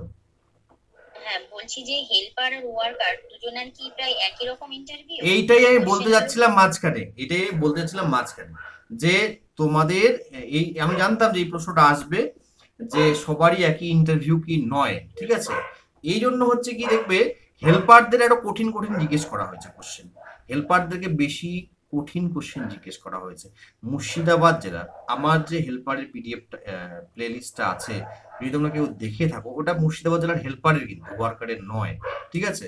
জলপাইগুড়ি জেলার একটা হেল্পারের প্লে লিস্ট আছে, তাহলে দেখতে বুঝতে পারবে যে হেল্পারে কি কি প্রশ্ন জিজ্ঞেস করেছে, তখনই ক্লিয়ার হবে যে ইন্টারভিউটা একই হয় কিনা। আবার ওয়ার্কারের ইন্টারভিউ এর আলাদা একটা প্লে লিস্ট আছে, সেখান থেকে বুঝতে পারবে যে ওয়ার্কারে কি জিজ্ঞেস করা হয়েছে, তখনই বুঝতে পারবে যে ইন্টারভিউতে কিন্তু কোনো রকম বিভেদ নেই, একই রকম কিন্তু ইন্টারভিউ হয়।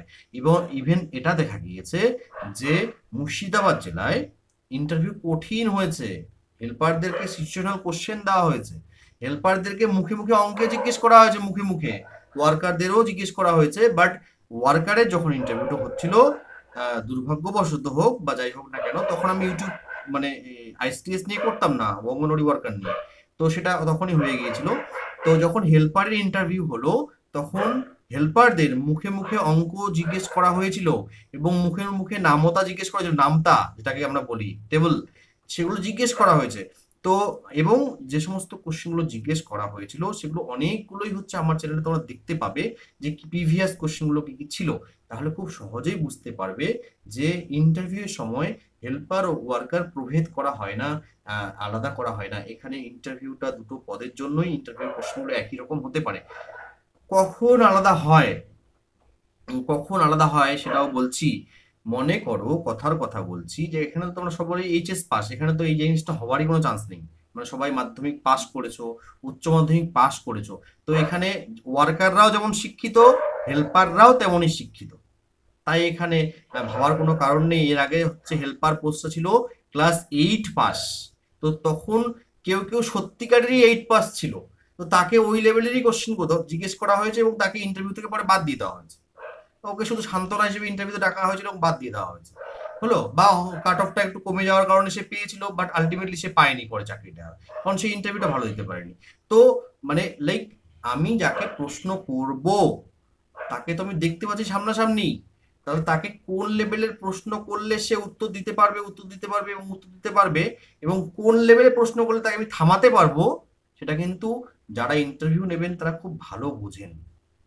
তোমরা ওয়ার্কার পদে ইন্টারভিউ দাও অথবা হেল্পার পদে ইন্টারভিউ দাও, যে পদেই দাও না কেন, অথবা দুটো পদেই দাও, তোমরা প্রত্যেকেই যেহেতু এইচএস পাস এবং তোমাদের প্রত্যেকে যেহেতু আরো প্লাস অভিজ্ঞতা রয়েছে, মানে কোয়ালিফিকেশন রয়েছে, গ্রাজুয়েশন রয়েছে, বা কেউ হয়তো কমপ্লিট করতে পারোনি কোনো কারণবশত, বিয়ে হয়ে গিয়েছে বা অন্য কোনো কারণে, বা কেউ তো এমএ রয়েছে, বা কেউ হতে পারে বিএসসি রয়েছে, আমার এখন কারোর কোয়ালিফিকেশনগুলো জিজ্ঞেস করা হয়নি।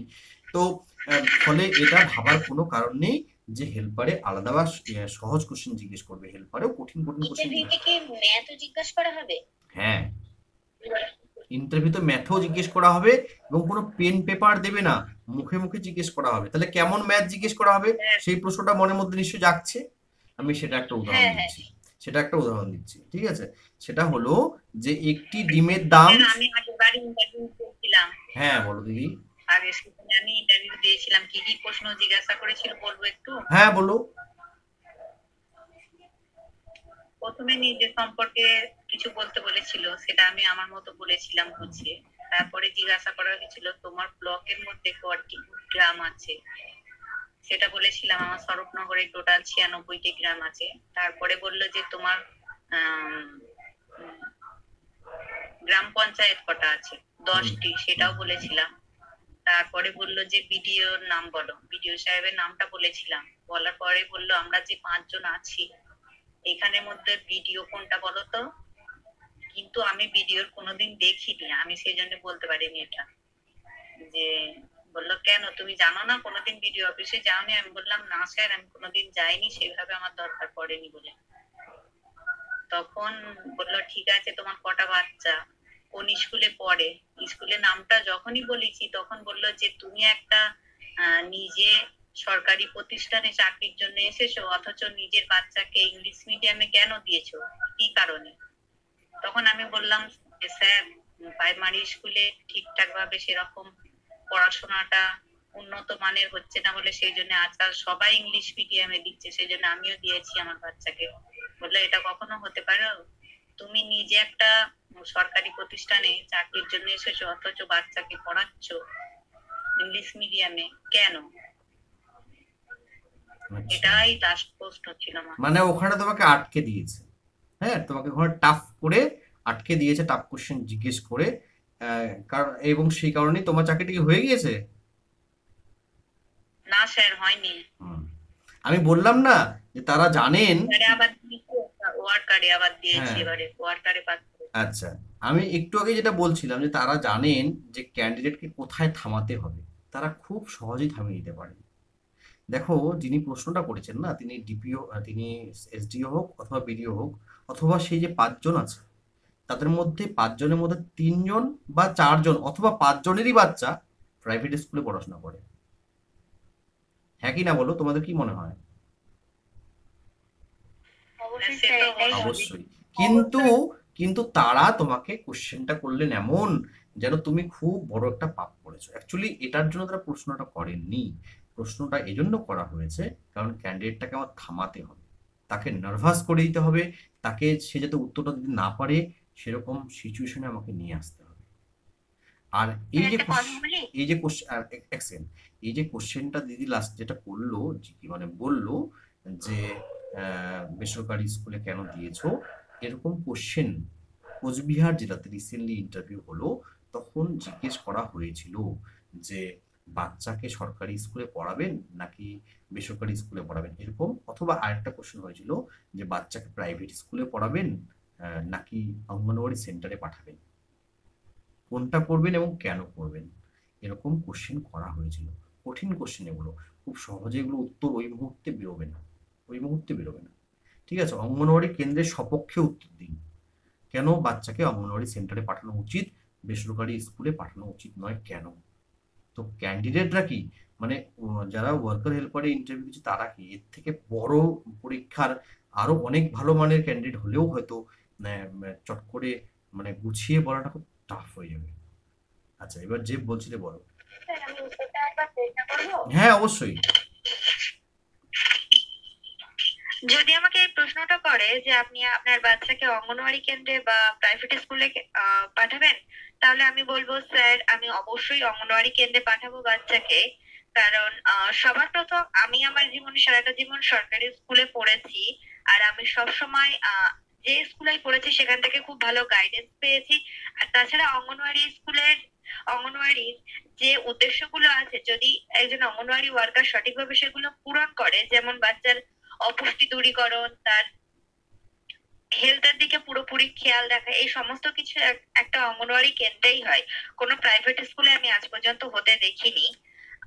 আর তাছাড়া অঙ্গনওয়াড়ি কেন্দ্রগুলিতে আমি দেখেছি খেলার ছলে অনেক অঙ্গনওয়াড়ি কর্মী আছে যারা বাচ্চাদেরকে খেলার ছলে পড়াশোনা শেখান, বইয়ের বাইরে প্রথা বহির্ভূত প্রাক বিদ্যালয় যে শিক্ষা সেটা দেন, খেলার ছলে মজার ছলে বোঝান, কিন্তু সেগুলো প্রাইভেট স্কুলে সম্ভব নয়। প্রাইভেট স্কুলে বই খাতা নিয়েই তাদের বসানো হয়, আর আমি চাই না যে আমার বাচ্চাকে এমন বাধা ধরা বইয়ের মধ্যে আটকে রাখতে। তাই আমি অবশ্যই চেষ্টা করব আমার বাচ্চাকে অঙ্গনওয়াড়ি কেন্দ্রে ভর্তি করতে। খুব ভালো উত্তর, ইমপ্রেসিভ।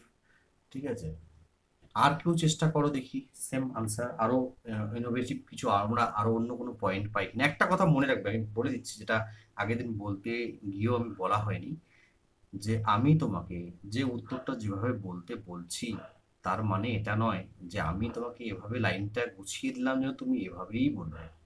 যদি তোমার মনে হয় অ্যাড করবে বা সাবস্ক্রাইব করবে, বাদ দেবে বা যোগ করবে কোনো লাইন, সেটা কিন্তু তোমরা নিজেদের মতো করে বিবেচনা করে করবে। তোমার মধ্যে দেখা গেল তুমি ভেবে নিয়েছো আমার থেকেও ভালো কিছু, বাট যেহেতু আমি বলেছি যে না স্যার তো এভাবে বলতে বলেছে তাহলে আমি এটাই বলবো, এরকমটা কখনোই ভাববে না। যদি তোমাদের মধ্যে আমি একটু চেষ্টা করব। হ্যাঁ, কে বলছো, নাম বলো। আমি অর্পিতা বলছি। আচ্ছা চলো বলো দিদি, তোমরা অ্যাকচুয়ালি কেউ আমার দিদি নাও, তোমাদের থেকে আমি সবার থেকে সিনিয়র। হ্যাঁ বলো। বলছি আমি আমার বাচ্চাকে অঙ্গনওয়াড়ি কেন্দ্রে দেবো, এটা যেমন একটা মানে আমি যেমন ছোটবেলা থেকে আগের জন যেমন বললো সেটা একটা বিষয় আছে, আর একটা বিষয় হচ্ছে এখনকার যে সমাজ ব্যবস্থা দেখা গেছে প্রাইভেট স্কুলগুলোতে অনেক ক্ষেত্রেই যারা আর্থিকভাবে একটু উন্নত তারা তাদের বাচ্চাদেরকে প্রাইভেট স্কুলে ভর্তি করছে, কিন্তু অঙ্গনওয়াড়ি কেন্দ্রে দেখা যাচ্ছে সমাজের সব স্তরের বাচ্চারা আসছে। সুতরাং সেখানে আমার বাচ্চা যদি পড়ে তাহলে সে সব স্তরের মানুষের সাথে মিশতে পারবে এবং সেটা তার একটা মানে মানসিক এবং চারিত্রিক যে উন্নতি সেটা সবার সাথে মিশে সেটা পূরণ করতে পারবে। তো আমার মনে হয় সেটাও একটা বিষয় আমাকে আমার বাচ্চাকে অঙ্গনওয়াড়ি কেন্দ্রে ভর্তি করার জন্য। ভালো, নেক্সট, খুব ভালো বলেছো। আচ্ছা চলো, আমি একটু বলবো। আমার ছেলে কিন্তু তখন অঙ্গনওয়াড়ি স্কুল ছাড়িয়ে ক্লাস 1-এ পড়তো, ওনারা কিন্তু এভাবে জিজ্ঞাসা করেনি যে অঙ্গনওয়াড়ি স্কুলে কেন পড়েনি, ওনাদের প্রশ্নটা ছিল সরকারি স্কুল। হ্যাঁ বুঝতে পেরেছি, তোমার কোশ্চেনটা আমি বুঝতে পেরেছি। ঠিক, মানে বেসরকারি স্কুলে কেন দিয়েছো, তুমি সরকারি স্কুলে কেন দেওনি? তুমি সরকারি চাকরি করতে এসছো, আবার যখন বাচ্চাকে তুমি পড়াতে দিচ্ছ তখন তুমি বেসরকারি স্কুলে দিচ্ছ। তোমাকে এভাবে চাপে ফেলে রাখা হয়েছিল। কিন্তু বাস্তব ক্ষেত্রে দেখা গিয়েছে হয়তো তাদের 5 জনেরই বাচ্চা অনেক বড় বা বিদেশে কোনো প্রাইভেট স্কুলে পড়ে। হ্যাঁ, তো এটা তোমার কোশ্চেনটা আমি বুঝতে পেরেছি, অসুবিধা নেই। নেক্সট এই কোশ্চেনটারই উত্তর দেবে হচ্ছে শ্রাবণী, যে প্রাইভেট স্কুল নাকি সরকারি স্কুল, কোথায় যাওয়া আমাদের জন্য উচিত?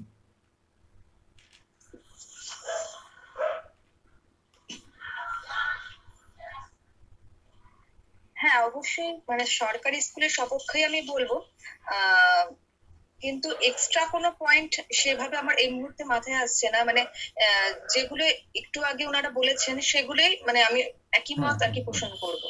হ্যাঁ, মানে বেসরকারি স্কুলে আমরা যদি দেখি, আমি একটা জাস্ট হ্যাঁ আচ্ছা, এইখানে আমি একজনকে জিজ্ঞেস করি তারপরে আমি ইনক্লুড করছি। হ্যাঁ, এখানে পাপিয়া আছে, পাপিয়া বলো, পাপিয়া মাঝি ফ্রম বাগদা।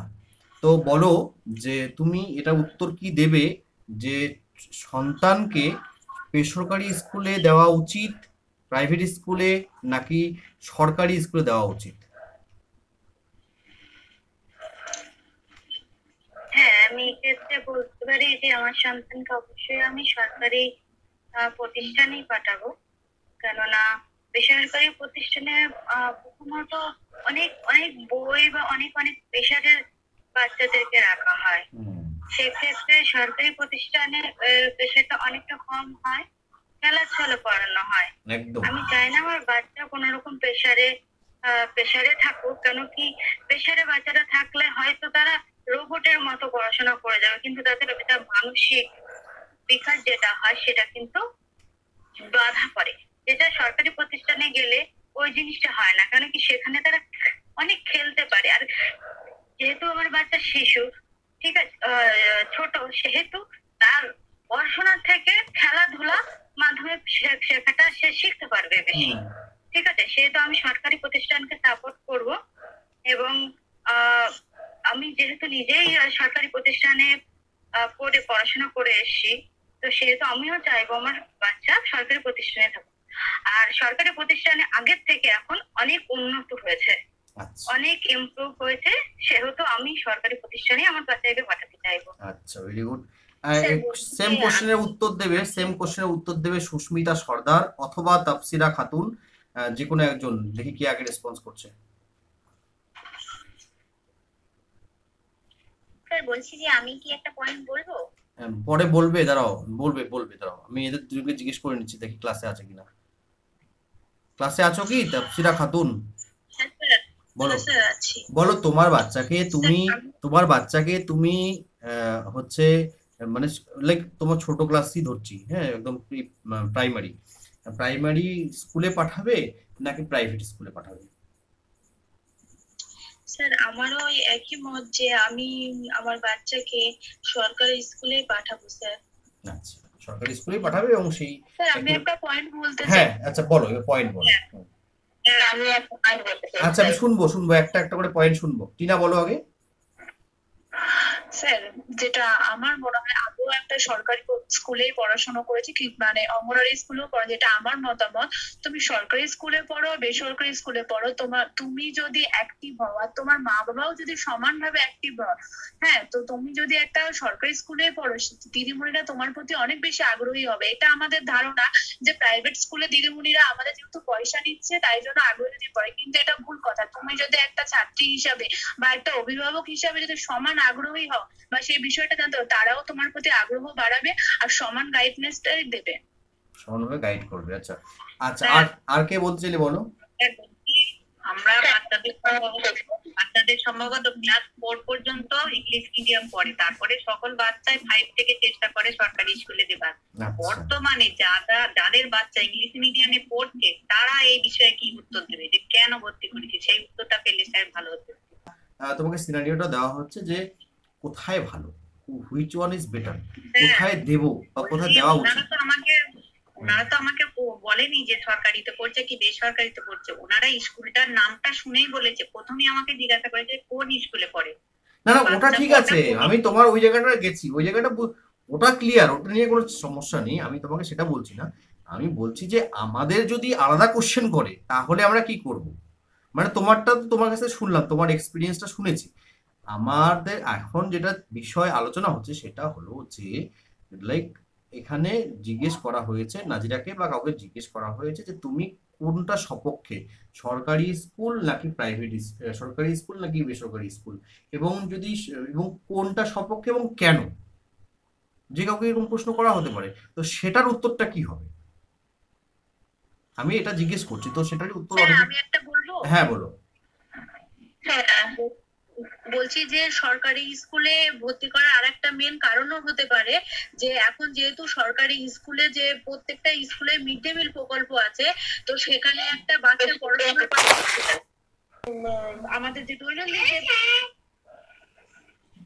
চাহিদাগুলো আছে সেগুলো সে স্কুলে পড়াশোনার পাশাপাশি সেগুলো সে করতে পারবে, যেটা প্রাইমারি মানে প্রাইভেট স্কুলে ভর্তি করলে তো সেটা হবে না।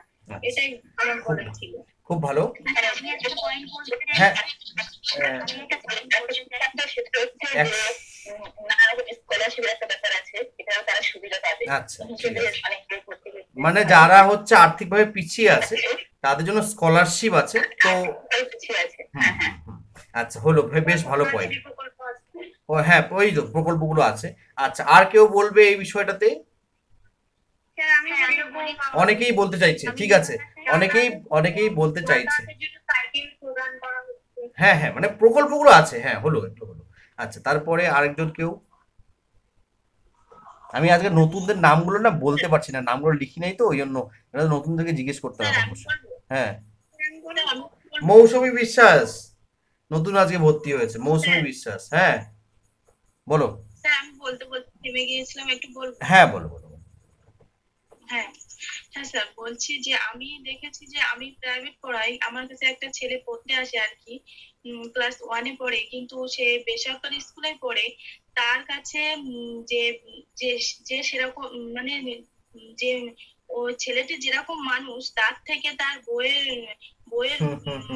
বইয়ের বোঝা, পিঠের বোঝা, তাই না? পিঠের যে বোঝাটা চাপিয়ে দেওয়া হয়, যে লোডটা। হ্যাঁ স্যার, হ্যাঁ। আর আর শুধু এসে বলে আমার বুকে ব্যথা করছে, মাথায় ব্যথা করছে, তার মানে পড়াশোনার এত চাপ, প্রচন্ড চাপ সে সহ্য করতে পারে না। আর আমাদের প্রাইমারি স্কুলগুলোতে কি হয় যে যে বয়সে আমাদের যতটুকু জানার প্রয়োজন, যতটুকু জানার দরকার, তার সেরকম ভাবে আমাদের বইগুলো সেট করা থাকে আর কি, বিজ্ঞানসম্মত সিলেবাস। হ্যাঁ স্যার, ঠিক আছে, এটা হচ্ছে পয়েন্ট, বিজ্ঞানসম্মত সিলেবাস, ছাত্রদের কথা ভেবে সিলেবাস, ছোট ছোট বাচ্চাদের মনস্তাত্ত্বিক বিষয়গুলোকে ভেবে সিলেবাস।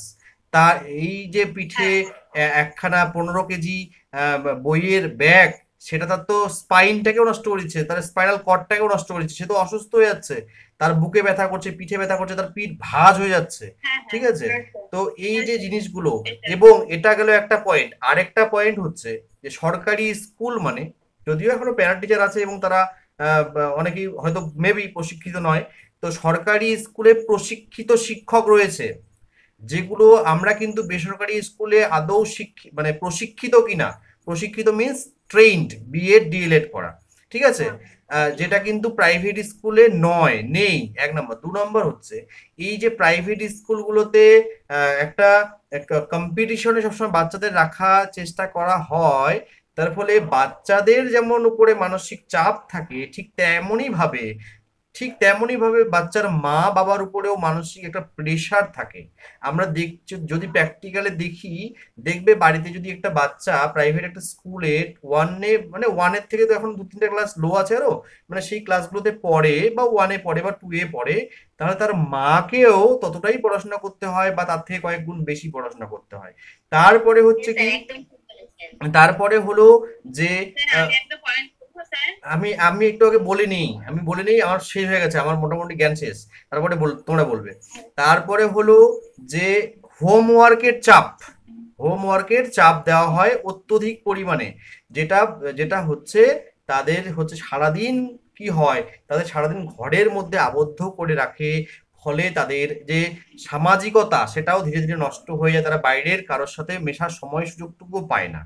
সকালে সে স্কুলে চলে যাচ্ছে, সন্ধ্যায় স্কুল থেকে ফিরছে, তারপরে সে ফাস্ট ফুড খাচ্ছে, অ্যান্ড দেন সে হোমওয়ার্ক, সে মানে আমি ধরে নিচ্ছি সে মোবাইল টেপে না, ধরে নিচ্ছি সে কিন্তু হোমওয়ার্ক কমপ্লিট করছে, মানে তার মাকে করে দিতে হচ্ছে বা সে নিজে করছে, করার পরে সে কিন্তু আবার সেই ক্লান্তি শরীর নিয়ে সে ঘুমিয়ে পড়ছে, কখন কোনো ঠিক নেই।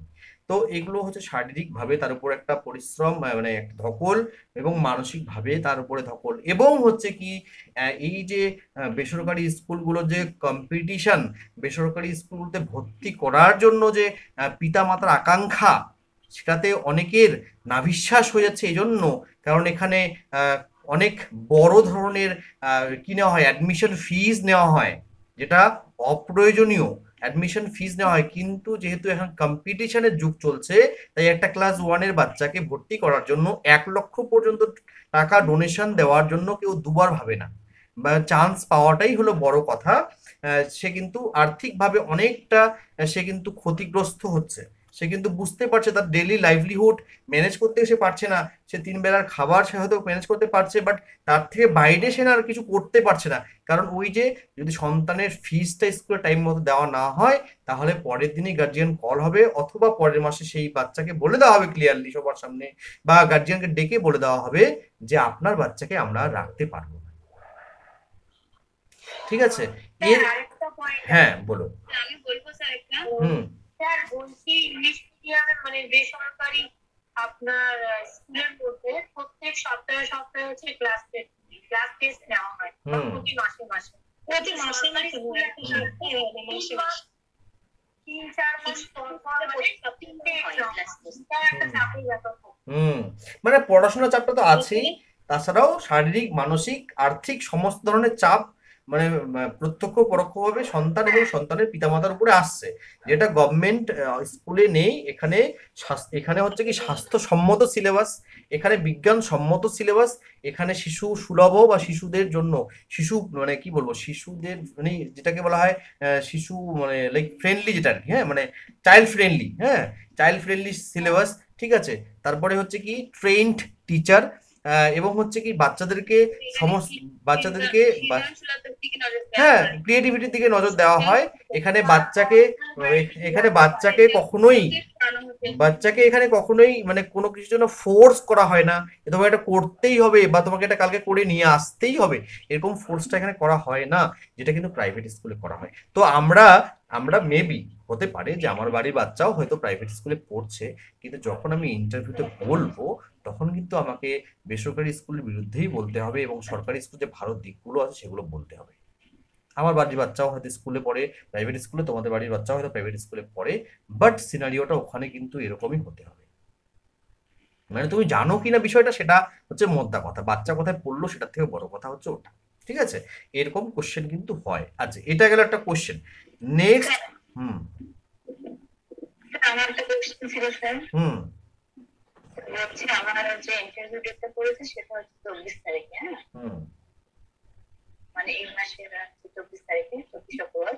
ওই দিনটা হচ্ছে পূর্ণ দিবস, হ্যাঁ তো এই বিষয়ে আপনি একটু বলে দেন যে আসলে এই দিন থেকে মানে কি কোশ্চেন হতে পারে পূর্ণ করে, কি দিবস সেদিন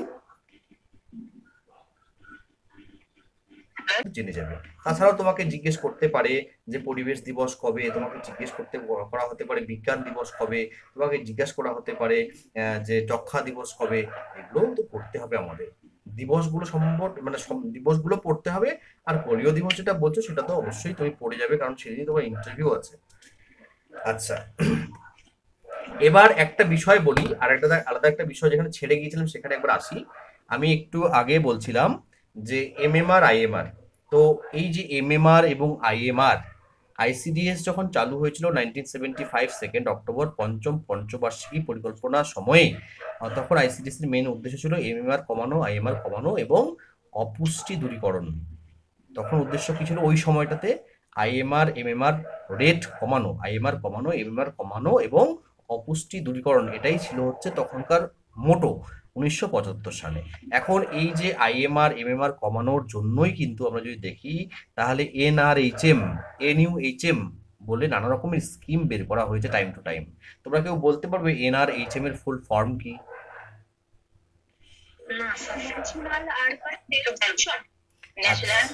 ন্যাশনাল রুরাল হেলথ মিশন। আচ্ছা, তাহলে একটা হচ্ছে ন্যাশনাল রুরাল হেলথ মিশন, একটা হচ্ছে ন্যাশনাল আরবান হেলথ মিশন, একটা শহর একটা গ্রাম। ন্যাশনাল আরবান মানে সেটা শহরে, ঠিক আছে। হেলথ মিশন মানে কি বুঝতেই পারছো, হেলথ তার মানে স্বাস্থ্য মানে মিশন, ঠিক আছে। আর একটা হচ্ছে ন্যাশনাল রুরাল, রুরাল মানে হচ্ছে গ্রামীণ, তো জাতীয় গ্রামীণ স্বাস্থ্য মিশন। তো এই যে এনআরএইচএম এবং এনইউএইচএম এই প্রকল্পের মাধ্যমেই হচ্ছে আশা কর্মীদের নিয়োগ করা হয়, ঠিক আছে। আশা কর্মীদের নিয়োগ করা হয় এনআরএইচএম এনইউএইচএম প্রকল্পের মাধ্যমে। হ্যাঁ, আচ্ছা, হ্যাঁ, এসএনপি, এসএনপিটা তো তোমরা ফুল ফর্মটা জানবে। আচ্ছা, তারপরে হচ্ছে কি এই যে সংখ্যাটা একটু আগে বলছিলাম, এখানে আমি হাতের সামনে পেয়ে গেছি, তো সংখ্যাটা আমি বলে দিচ্ছি। পশ্চিমবঙ্গে আইসিডিএস, হ্যাঁ, এসএনপি, এসএনপি কেন্দ্রে যে খাবার দেওয়া হয় সাপ্লিমেন্টারি নিউট্রিশন, সম্পূরক খাদ্য বা সম্পূরক পুষ্টি। Supplementary, supplementary nutrition. ঠিক আছে। হুম, আচ্ছা, তারপরে যেটা বলছিলাম যে এই সুস্মিতা সর্দার নাকি, মাইক্রোফোনটা অফ করে দাও।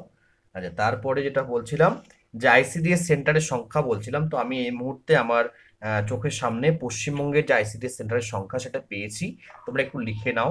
পশ্চিমবঙ্গে মোট কতগুলো আইসিডিএস সেন্টার রয়েছে সেই সংখ্যাটা এখন আমার চোখের সামনে আছে, বলে দিচ্ছি।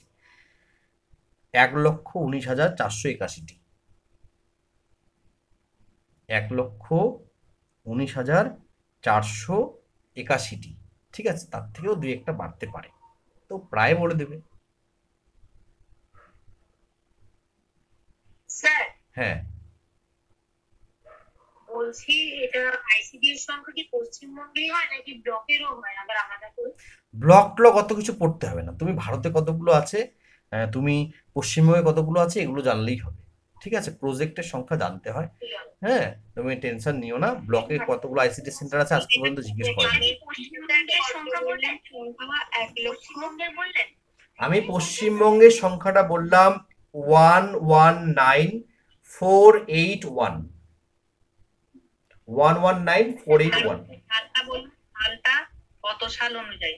এটা 2024 সাল অনুযায়ী, ফেব্রুয়ারি মাসে। এখন যদি আরো দুই একটা সেন্টার তৈরি হয় তাহলে তো তোমার সংখ্যাটা বদলে গেল, তাই না? তাহলে আমি যদি বলি যে এটা স্যার এই সংখ্যাটা জানুয়ারি মাসের প্রথম দিকের সংখ্যা, এখন হতে পারে একটু বেড়েছে।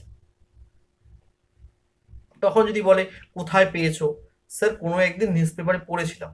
এখন যদি বলো কোনোদিন নিউজ পেপারে পড়েছো, আচ্ছা তাহলে বলো তো গত সপ্তাহের নিউজ পেপারে বা গতকালকের নিউজ পেপারে বা আজকের নিউজ পেপারে হেডলাইন কি ছিল, কি কি হেডলাইন দেখে এসছো। তাহলে কমপক্ষে 7 দিনের নিউজ পেপারটা পড়ে যেতে হবে, আনন্দবাজার পত্রিকা বা যেটা তুমি পাও হাতের সামনে। নিউজ পেপারে হেডলাইনগুলো দেখো যে কোথায় বড় কোনো ঘটনা ঘটছে, রাজনৈতিক ঘটনা, বা কোথায় বোম ব্লাস্টিং বড় ধরনের হচ্ছে, জীবনহানি হচ্ছে, বা অন্য কোনো কিছু একটু জানতে হবে। আচ্ছা, পশ্চিমবঙ্গে পশ্চিমবঙ্গ নয়, বাংলাদেশে যে এখন ইন্টারিম গভর্নমেন্ট রয়েছে, অন্তর্বর্তী সরকার রয়েছে, তার যিনি হেড, তার নাম কি? ইউনুস খান। ইউনুস খান, ইউনুস কি একটা, কিন্তু আমার মনে পড়ছে না টাইটেল। মোহাম্মদ ইউনুস, তাই না? মোহাম্মদ ইউনুস।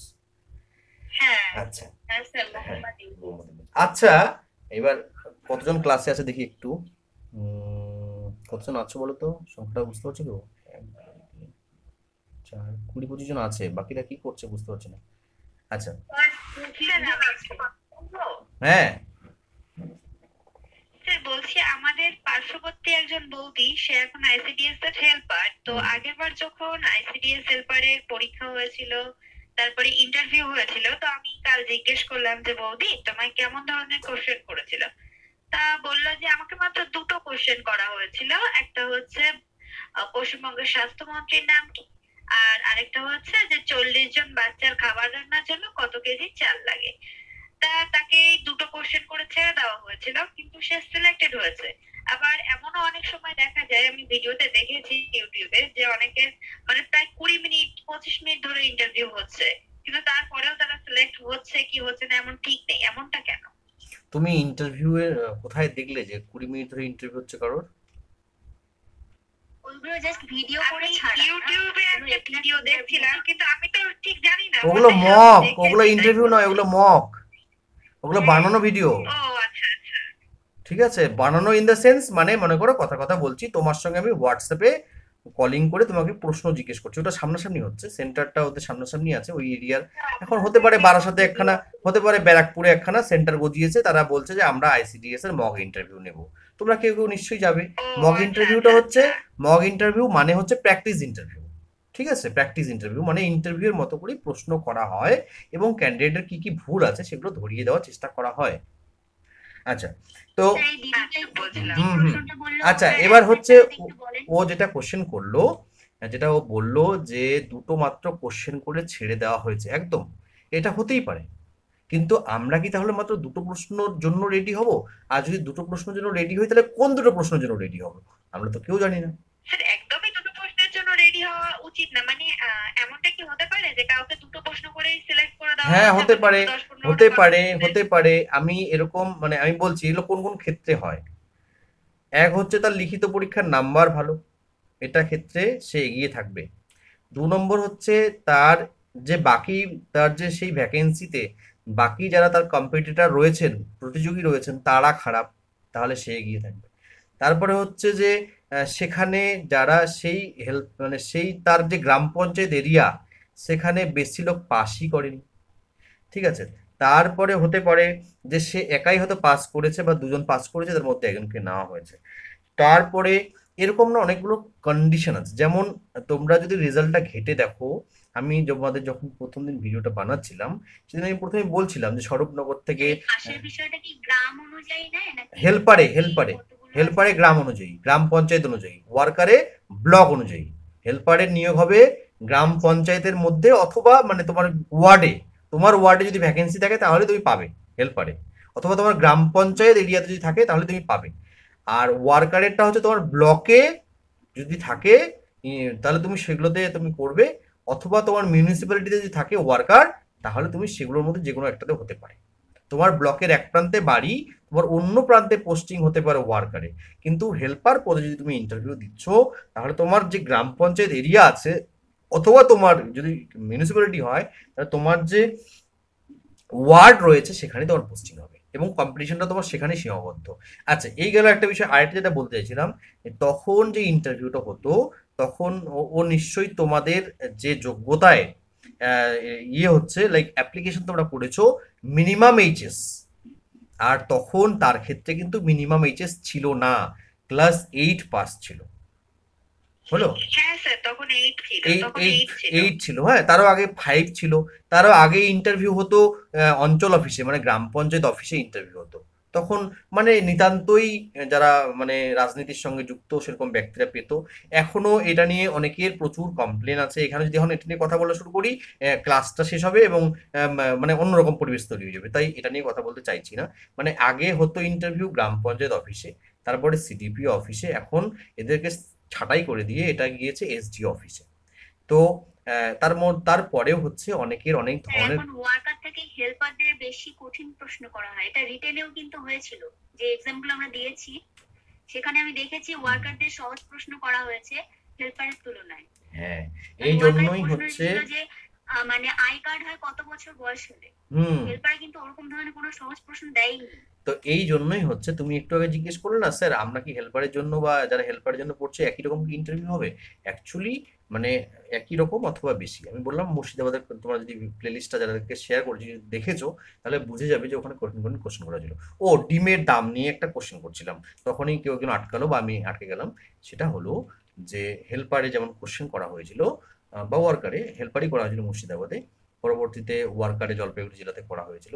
সেটা হলো যে একটি ডিমের দাম যদি 6 টাকা 75 পয়সা হয় তাহলে 60টি ডিমের দাম কত? তো এরকম কোশ্চেন করা হয়, একটি ডিমের দাম 6 টাকা 75 পয়সা, 7টি ডিমের দাম কত? তো ওখানে চট করে কিন্তু মানে খুব মানে গুণ করতে এই 75 পয়সা 25 পয়সা হিসাব করতে কিন্তু খুব সমস্যা হবে। হ্যাঁ, তো এই ধরনের 47 টাকা 25 পয়সা তুমি হয়তো পড়লে, কিন্তু এই ধরনের কোশ্চেন করা হয় 1 নম্বর। 2 নম্বর হচ্ছে যে তোমার বর্তমান মার্কেট সম্বন্ধে কি ধারণা আছে সেটাও চেক করা হয়, জিজ্ঞেস করা হলো যে আলু মার্কেটে এখন কত টাকা দরে বিকোচ্ছে। তো যারা কোনোদিন কেনই না তারা জানবেই না, তাই একটু বাজারটা খোঁজ নিয়ে নিও এখন। যদি তোমার আমাদের এখানে 34 টাকা।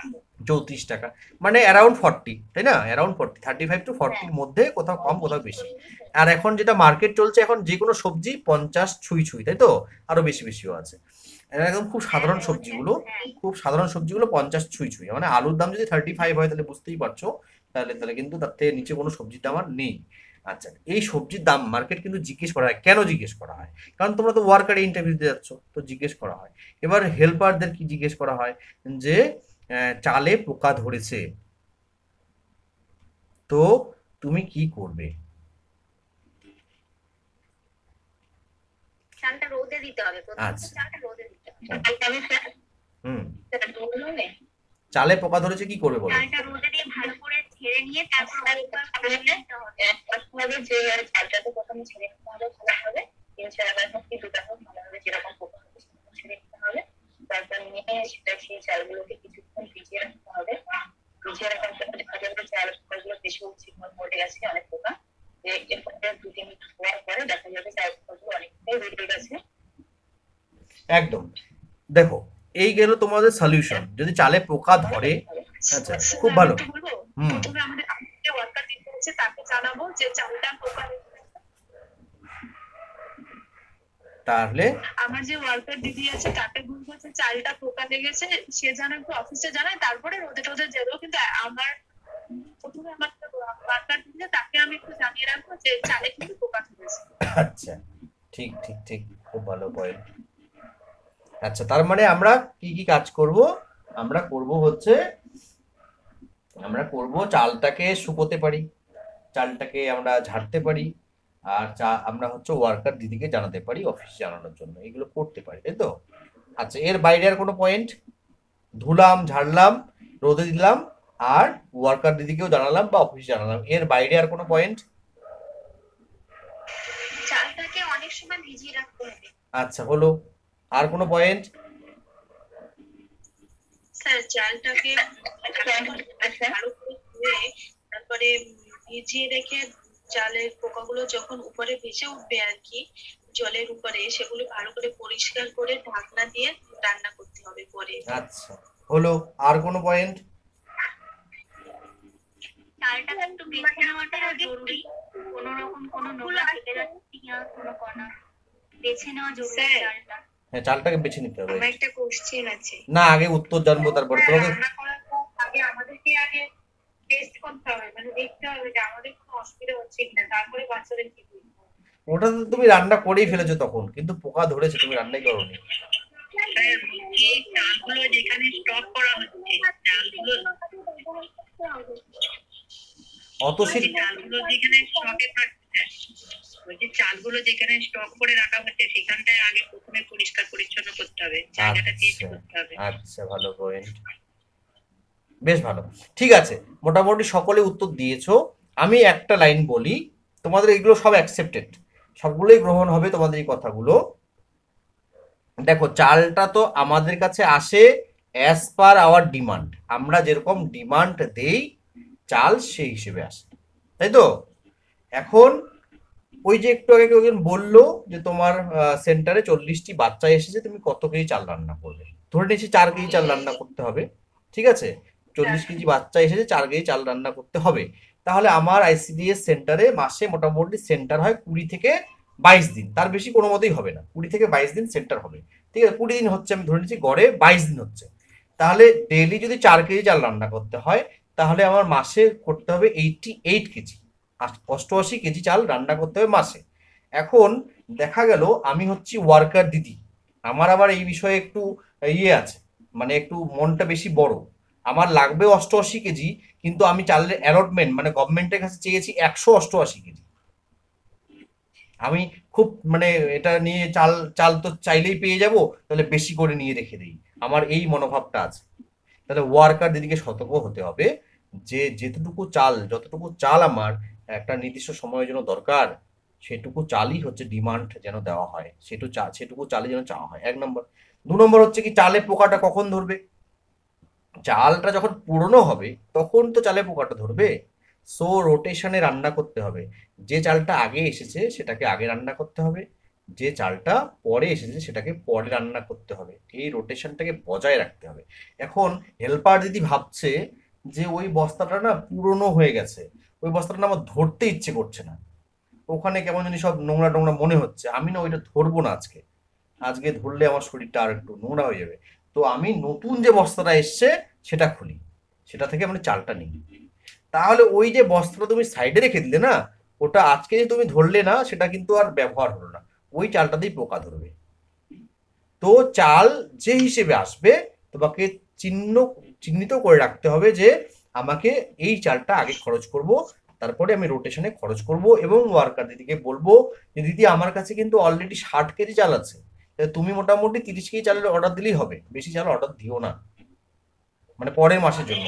আমার যদি ব্যালেন্স 60 কেজি থাকে, ওয়ার্কার দিদির কাছে তো হিসাবটা থাকে, কারণ তাকে তো ডেলি ব্যালেন্স টানতে হয়, প্রত্যেকদিন কতটা চাল খরচ হলো, কতটা চাল আসলো খরচ হলো, তারপরে কতটা চাল থাকলো, এটা প্রত্যেকদিন হিসাব লিখতে হয়। তো তাহলে সেই হিসেবে যদি আমরা চালটা চেয়ে পাঠাই তাহলে আমাদের কিন্তু সুবিধে হয়, তাহলে কিন্তু চাল কম মানে বেশি হবে, উদ্বৃত্ত চাল হবে না এবং নষ্ট হওয়ার চান্সটা কমে যাবে। এছাড়া চালটাকে আমরা কি করতে পারি, যখন রৌদ্রকর আবহাওয়া আছে, রৌদ্রজল আবহাওয়া আছে, তখন চালটাকে মাঝে মধ্যে আমরা শুকাতে পারি। এছাড়া যদি কোনো ঘরোয়া টোটকা থাকে, ঘরোয়া টোটকা যদি কোনো থাকে যেটা দিলে চালে পোকা তৈরি হবে না, ঘরোয়া টোটকা, নিম পাতা যদি দিয়ে রাখি তাহলে চালে বেশ কিছু পোকা আসে না, তাই তো? হ্যাঁ হ্যাঁ।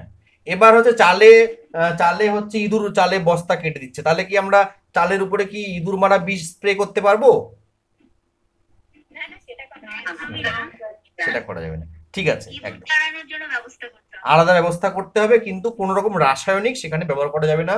যদি কোনো ভেষজ উপায় থাকে, ভেষজ উপায় অথবা লাইক ইঁদুর তাড়ানোর জন্য যে মেশিন ফিশিন থাকে সেগুলো, ট্র্যাপ গুলো, সেগুলো ব্যবহার করা যেতে পারে, কিন্তু তাই বলে আমি মানে একদমই কাঁচা পাওয়া যায়, ওটা দিয়ে ধরা যায়। আর পোকা ধরার জন্য যাতে না ধরে তাহলে আমরা কিন্তু সেক্ষেত্রে এই কারি পাতা অথবা নিম পাতা এগুলো কিন্তু যদি বস্তায় রেখে দিই ওখানে, হয়তো মেবি কোন কোন পাতা জানি কাজ হয়, সেগুলো চালটা মানে পোকাটা আসে না, অ্যাটলিস্ট কম ক্ষতিগ্রস্ত হয়।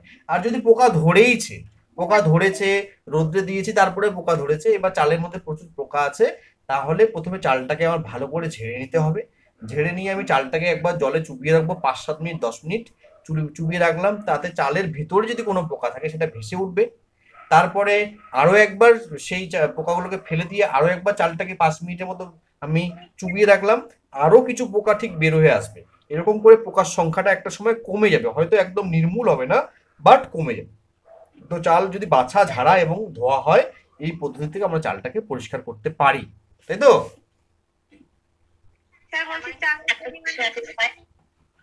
হ্যাঁ বলো। একটা শিশুর জন্য মানে সেন্টারে কত গ্রাম চাল তার জন্য নেওয়া হয়? আচ্ছা, এটা তোমাদেরকে দিই নাই না, কত দেওয়া হয় বলো তো, কেউ একজন বলো। 80 গ্রাম, 50 গ্রাম, 50 বা 80 গ্রাম, যাই হোক আমরা কনফার্ম হয়ে নেব।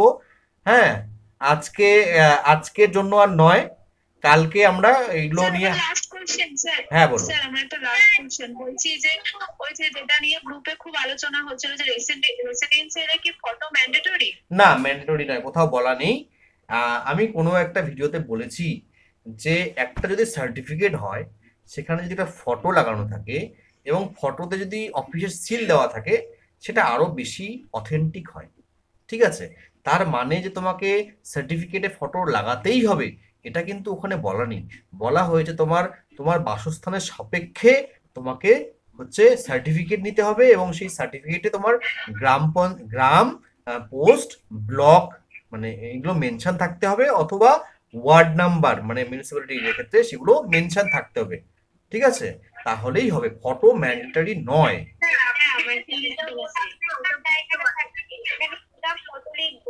হ্যাঁ,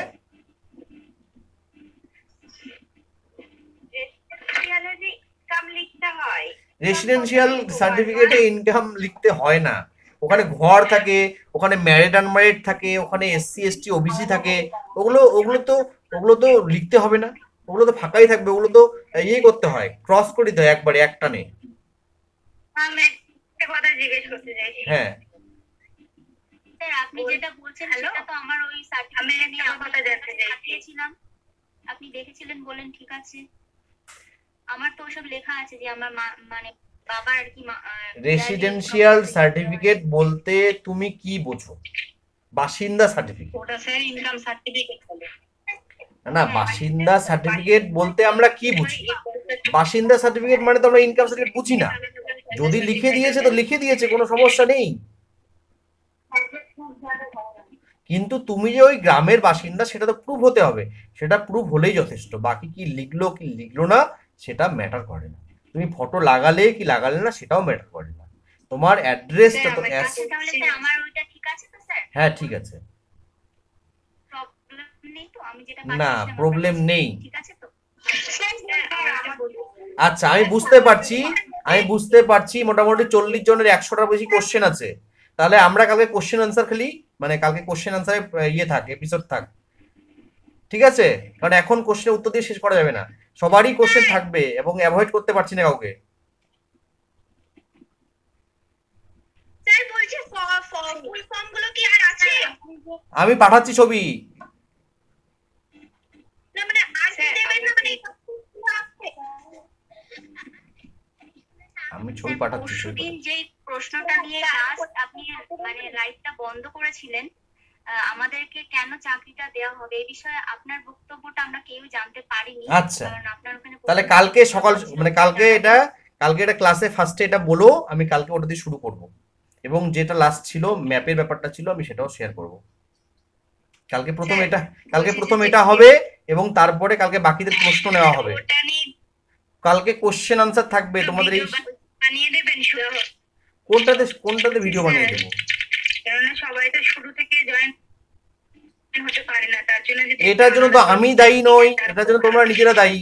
এটার জন্য তো আমি দায়ী নই, তোমরা নিজেরা দায়ী। এবং আমি যখনই কাউকে মেসেজ করেছি আমি বলেছি যে মানে প্রি রেকর্ডেড ভিডিও পাবে না। নেওয়া হবে তোমাকে। হ্যাঁ ঠিক আছে, কালকে এটা দিয়ে দেবো। কালকে